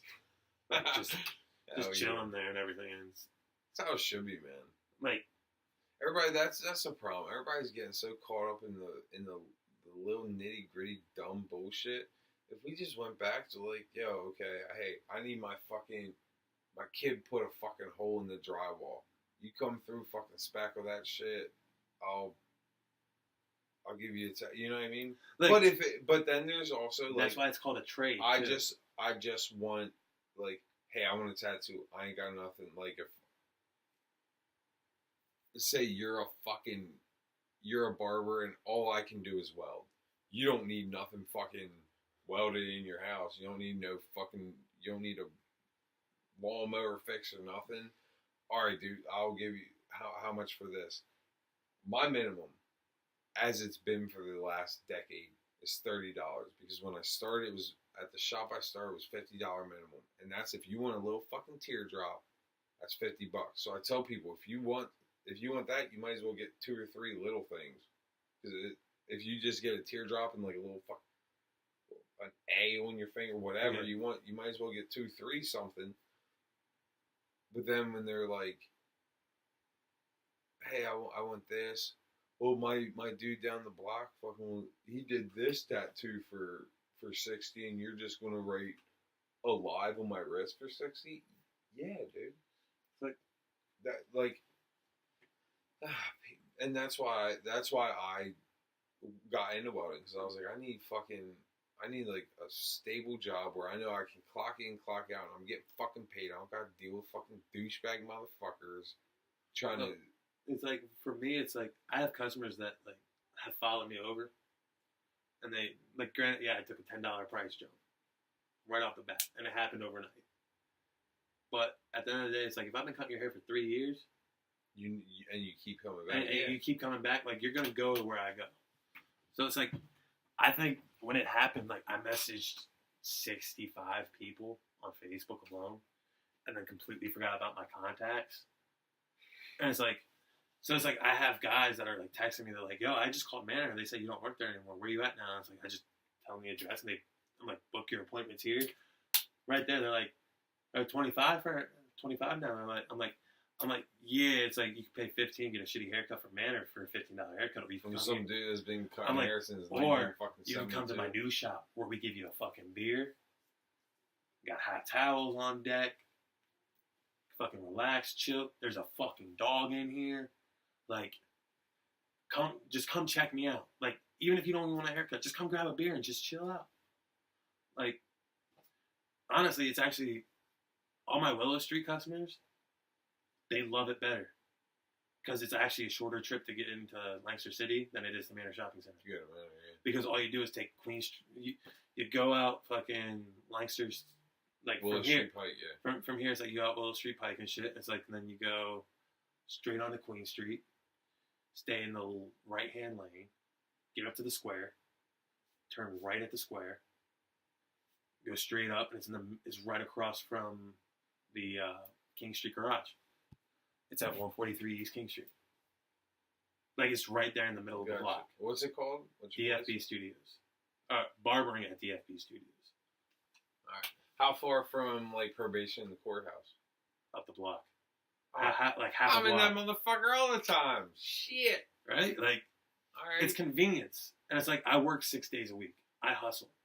It's like, I'll work on Sundays if I have to. I don't give a fuck. I don't do shit on Sundays. I live in a fucking car. I can either sit there and not beat my dick, or I can go make some fucking money. True like, that, man. True that. Like, I love the fact that my schedule's so flexible, because, like, some days I just like to run off appointments, and I'll take what walk-ins are there before I leave.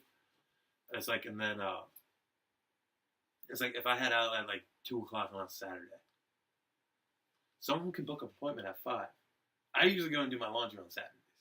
So it's like, if depending on the time, like, if I get out of there at 3 and I go and do my laundry real quick, because, like, you don't know how busy you're going to be, you don't see any appointments, but someone just randomly makes an appointment, like, I should have texted and be like, yo, I'm doing my laundry right now, can you come in at, like, 6 instead of 5? They're like, yeah, that works. I'm like, look, I'm coming back to cut your hair. Yeah. I don't have to. But I'm going to, yep. Because I want to keep you as a customer. It's convenient for you. And you enjoy what you're doing, man. Exactly. Like, I'm back to feeling happy behind the chair. And, like, I got dope-ass business cards now, which reminds me. Yeah, fuck, hell yeah, dude. The funny thing Hell is, yeah. in the background of that are my actual tattoos. Oh shit, Like I see that. Grim Reaper's right there. Pizza's like. I was there. gonna say I see the pizza. Hell yeah, spider web. But That's dope. Man. I dig that. It's that simple fact of I hustled to get where I'm at. That's why I chose barbering as a career because it's steady income in a way. Everyone needs their fucking haircut, and I'm fucking good at what I do. Unless you're Damian Marley and just let your fucking hair grow down your fucking feet. This shit looks dope. It ain't nappy and shit. Once he starts tripping over, he'll fucking cut it. No, he just fucking. He just puts it up in the wrap. Wraps it fucking up. And it still goes down to his ass. That shit's crazy. Alright, bro. This is almost 2 fucking hours, man. We gotta do this again. Definitely. We got to. Let's do, yeah, let's do this another time. I don't know when. I mean, honestly, I ain't got shit to do. But, I'm usually free after 7. this is pretty much like, let's just call this the one. We're tuning up the band. Tuning up the band. Because I feel like we have so much more shit to talk about.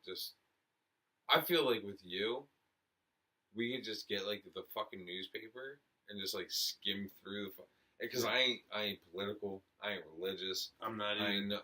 But we could just like be like, dude, did Make you fun read of the this? world. Like, or exactly making fun of the world. It's like fucking Trump fucking with the NFL and shit, and everyone's saying that shit. But it's like at the end of the day, it's like it's their league. If they're telling you to stand for the anthem, do it. Dude, or get the fuck out. Okay, Easy as that. This is what I'm ending on. We talked about the whole Roseanne thing, the whole NFL shit. Wait, hold up. Before we say anything, because we didn't touch on this, did you listen to Kanye's new album? Fuck no. I don't listen to Kanye. I think his music's great. I think he's a douchebag, and he's definitely has some issues in his brain. But who the fuck doesn't? Who am I to judge somebody? Yo, but at the end of the day, he's a smart motherfucker. He knows. He knows what the fuck he's basically, doing. he knows how to market himself. He's basically like Lou Pearlman, just not a fucking piece of shit. Not yet. What, the Backstreet Boys, dude? The Backstreet Boys are insane. The O-Town, every boy band that came out in the 90s, like, Lou Pearlman was that dude. No, yeah. Kanye's he's a fucking smart motherfucker. Okay, you haven't listened to it. I think it's very overrated. It's good music. I personally, I'm not big on rap anymore because, like, everything just sounds the same. Dude, listen to Black Thought's new shit. Like, I listen to... Holy fuck. There's a whole lot of trash, and that's what gets pumped into our brains and make us fucking retarded. But, dude, fucking Black Thought shit? Anyway, I forget what I was going to fucking say. Oh, you were talking about the NFL. This is my entire thing, and I swear to God, I'm not talking about Roseanne or nothing any fucking more. Now that I'm actually doing this with somebody who I can get a thought out with instead of having a goddamn Tourette syndrome fucking outbreak, my entire point is, okay, a athlete is allowed to do whatever the fuck he wants, even though his boss says, if you do this, you're going to get fined. You can do what you want, but you do it over here. No, it's his right to do something, but wrong. You signed a contract. But it's not okay for someone to use their personal social media shit to make a shitty joke. And I love Roseanne. But it's the same thing with Roseanne. Okay, but she can get fired. She can get fired for that. But Bill Cosby raped 8 women, and the Cosby Show is still in the air. No, that's not my point. Well, that's what everyone's comparing this shit to. Well, that's fucked up. But the same freedom of speech shit is okay. I can drop every racial slur I want. I can fucking be anti-Semitic. I can do all this shit, and no one's gonna give a fuck because it's me. Right. But if you're famous and got money and you got a hit show, but no, if you're an athlete and all right. So let's say we work at we work at Kmart. Okay. Fuck, let's just make it Walmart. Well, That's the shit of okay. America. We work at Walmart. Chicago I doesn't think have bus stops. I think us as Americans can all agree, fuck Hitler. Yeah. Right? So me and you walk into fucking Walmart wearing a fuck Hitler shirt. Our boss is either A, going to say, take that shit the fuck off, change, or you're fired. That's the two options that's going to happen. And what, because he says we got to change our shirt, what, he's a Hitler supporter? No, he's just like, motherfucker, you can't say fuck Hitler. You can't wear a shirt saying fuck. You're coming into work and you're wearing a fuck Hitler shirt. It looks bad for the company, not us. And that's, the bottom line is the bottom line. It's like, at the end of the day, bosses don't give a fuck what you do outside. Well, unless you're, okay, this is where it is. Because they're under contract. They sign a contract to play in that league and to play for that team for millions of fucking dollars. And we pay our military services a whole lot less than that. A whole lot. No, less not than even that. It's not. I'm not even bringing the military in. I'm saying, like, listen. Well, this is where the national anthem is. Like, it doesn't matter about the national anthem. It's what your fucking boss says. You can do this, and these are your repercussions. Or if you want to kneel, you can do it in the locker room. Roseanne and everyone's up in their panties are up in their asshole about that shit. Like always. You're given an option to them. You can protest it, and honestly, they should just stop playing the national anthem for sports events. Go out there and fucking play your goddamn game you're getting overpaid for to play. But Roseanne uses she didn't do it on the Roseanne ABC Twitter. She did it on her personal shit. She didn't say it on TV. Didn't say it on TV. Didn't do any of this shit. And I'm not. It was a shitty joke for one. Honestly, it wasn't offensive. It was just a shitty fucking But although I might say shitty, and she should know better for after being in the game for so long. It was pointless because, for one, no one knew who this bitch was that she made the joke about before she fucking said her name. And two, it was accurate as fuck. Accurate. This chick, she said the fucking Planet of the Apes shit's about, has the same skin tone as us. Have you seen pictures of her? Yeah. And have you seen the pictures of who she was saying in Planet of the Apes? I've seen Planet of the Apes. Same skin tone of us. But it's like, where I see it as... So it's not race. And Roseanne, this is from Joe Rogan, because I watch the shit. That's about the church I go to, because I watch JRE. He said he talked to her, and she was like, Joe, you don't think I fucking know this shit? She was like, I didn't even think she was black. She was like, you think if I knew she was black, I would have said this shit? She's like, you know I'm smarter than that. The funny thing is, like, with all this shit that's going on nowadays, my thing is, you can't have one without the other. You can't fire Roseanne for having a tweet, but then let these motherfuckers kneel and not follow their rules. Well, it's for me, it's like, we pay these motherfuckers so much fucking money to play a fucking sport that, okay, congratulations, you're fucking good, but you don't need all that money to play that fucking sport for a living. You really don't. If you want to make money, be an entrepreneur. Play that fucking sport, make fucking... and the thing is, let's say, all right, a 6-figure salary a year sounds all right for a sport.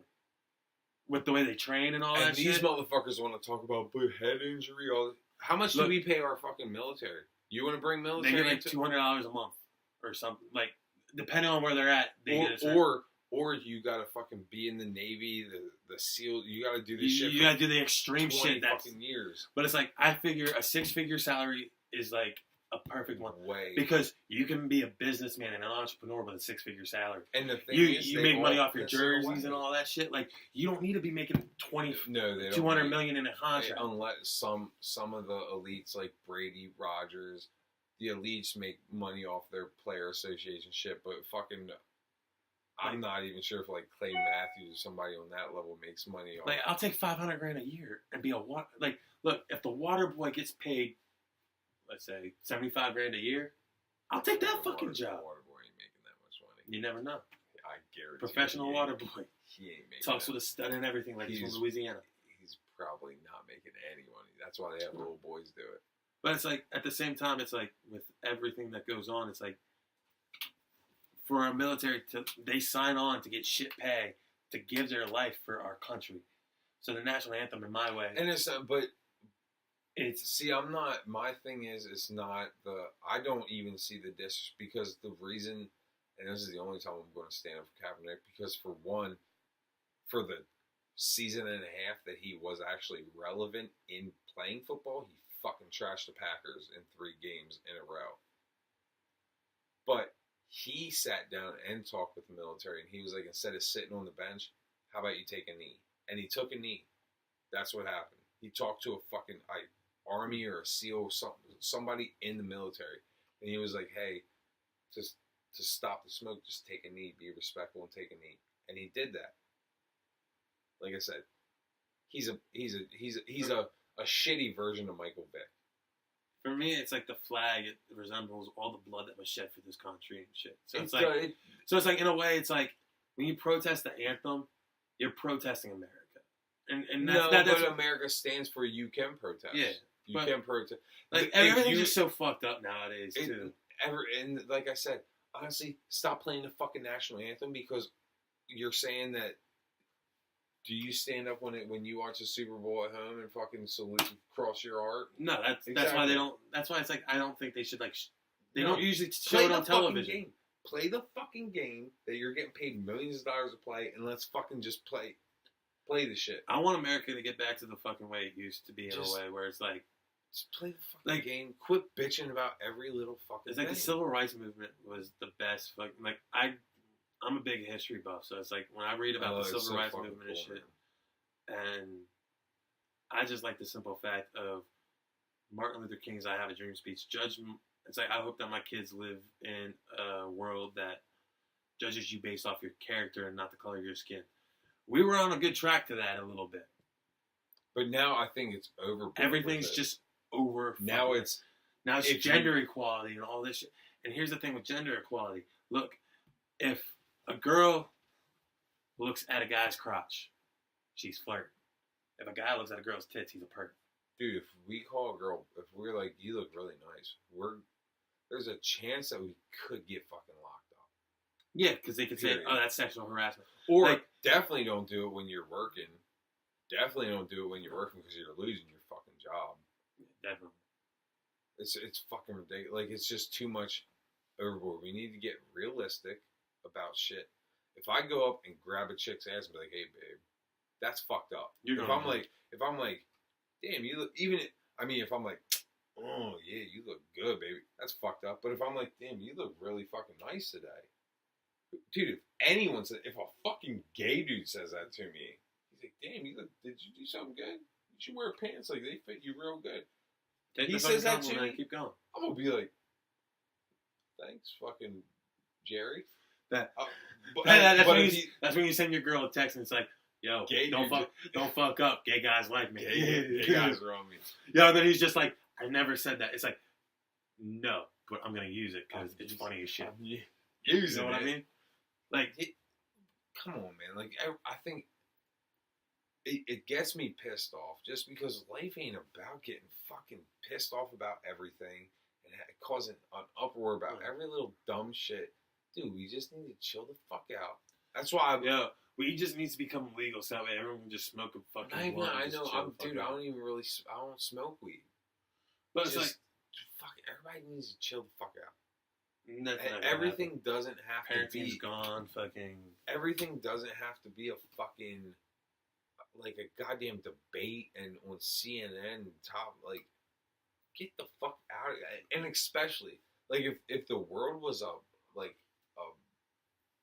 goddamn perfect situation, I could understand us getting all butthurt over some dumb shit. It's just the world's fucked, dude. It's just basically mainstream media fucking dilute us from the real shit. Because like the real shit that's going on is like the shit that we're not paying attention to because we think we're paying attention to because the real we're shit, talking but we're not about seeing the real Roseanne shit. So like having a shitty joke. It's like people that bitch about Trump going on too many golf trips. It's like, no, he's just showing you what the president really fucking does. Like in government class, like the president has no fucking power, but he can pardon anyone that he wants, push a fucking button, but he needs permission to do that. Dude, unless someone honestly, bombs us first. And he can run the military. This is how, speaking of sports and politics, this isn't how I see it. This is how the fuck it is. And for all you old fucks or young fucks who think you went to Harvard and you did law school and all this shit, if you really fucking know, this is what it is. The president is the head coach of a professional football team. What's a professional football coach do? They got quarterback coaches, wide receiver coaches, lineman coaches, defensive coordinators, offensive coordinators. They're the motherfuckers that sit there and talk the shit and just say, press do this different. No, they don't do shit. You got all these coaches every fucking... They just write the playbook. They're just the face of the team. They're the face of the team. That's all Trump is. Oh, yeah. And he says wild shit. This motherfucker, I guarantee you, 2 weeks into this motherfucker, he was like, oh, God, why did I sign up for this shit? No. It was legit. As soon as he won, he was like, holy fuck, did that really fucking happen? This is the last time I tell someone to hold my fucking beer. Yeah. You know what I mean? Exactly, dude. And all of our... At the end of the day, he is the first president to be fucking stunned by Stone Cold. True. WrestleMania 23. Dude, if The Rock runs, I'm going to Mexico. No, if he runs, I'll bet. Fuck The Rock. I'm going to Mexico. I'm a Stone Cold fan all the time. I fucking hate The Rock. I love Rock. Just like I love Stone Cold too. Just like I hate fucking Brock Lesnar. Oh, fuck him. I hate a lot of fucking wrestlers. I see all the old school dude, like in the Attitude Era. There's not really anyone Dude, honestly, I can't believe fucking McMahon hasn't tried to run. He seems like such a fucking egotistical dickhead. But I think he's with like, McMahon, Vince. Vince, yeah, old man McMahon. No, see, that's because Linda did that shit. Vince just loves sports entertainment, and he's kicking ass. He's kicking. He doesn't have time for anything else. And he's making more money than the president does. Yeah, a lot fucking more money. No, he's a smart. Mostly because wrestling became cool again. I disagree with that. Well, no, like being a wrestling fan, like for the indies. Like, wrestling became cool again. Oh, yeah. And WWE, they're getting all these guys from Ring of Honor, TNA, like all these indie guys that were just great, like CM Punk. You know who CM Punk is. Yeah. Name rings a bell to everyone. Him and that, what's his name, Brian, the Yes dude. Daniel Bryan. Those two dudes, I was like, okay, Daniel Bryan's actually out of retirement now. I heard that.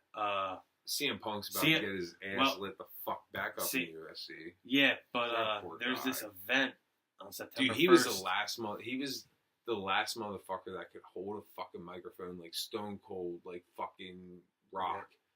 Yeah. And there's a rumor going around because he's had his first wrestling appearance since he left WWE. Who's CM Punk? Yeah, on the weekend of basically. Cody Rhodes, he left WWE, and he's in Ring of Honor now. And he joined the Bullet Club. Goldust? Dusty Rhodes' son. Cody. So it's Goldust's brother. Goldust's brother. Little brother. Because his last gimmick in WWE was Stardust. And it was like horrible. Yeah. So, now, him and this tag team called the Young Bucks, who made this term Super Kick Party very pronoun and everything, they basically are funding their own 10,000 plus seat event in Chicago.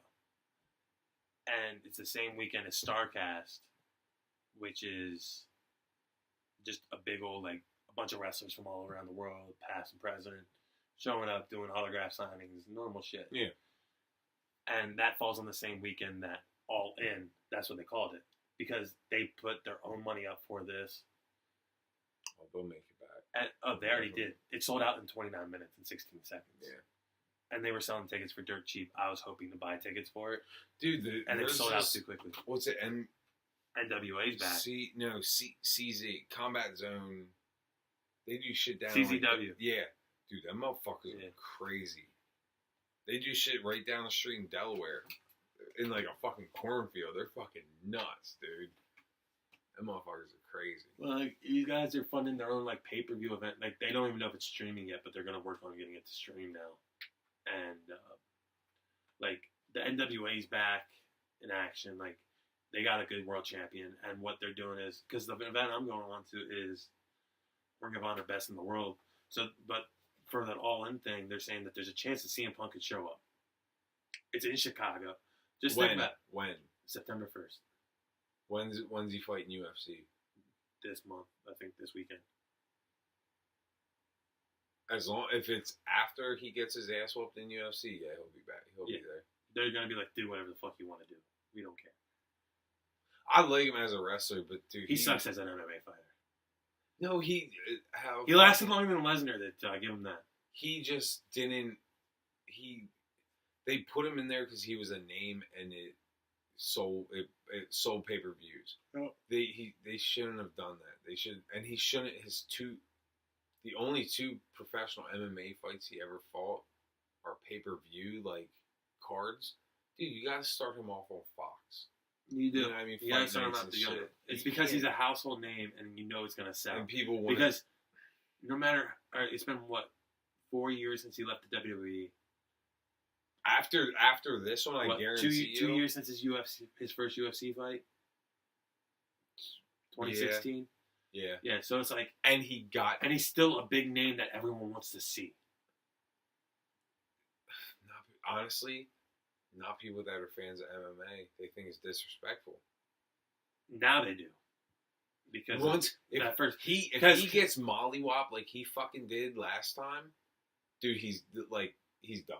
Yeah. He's going to go to Bellator. He's going to go to some bullshit. No, not that they're bullshit. I think he just goes straight back to wrestling. But he doesn't do WWE. He goes back on the indies. I say he joins the Bullet Club because that'd be just too sweet.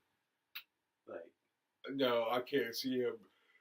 He's his own entity, and he knows he is. Well, he'd go in there and be the leader of the Bullet Club in a way. I feel like the same way that he did the Nexus thing, where he took over Nexus.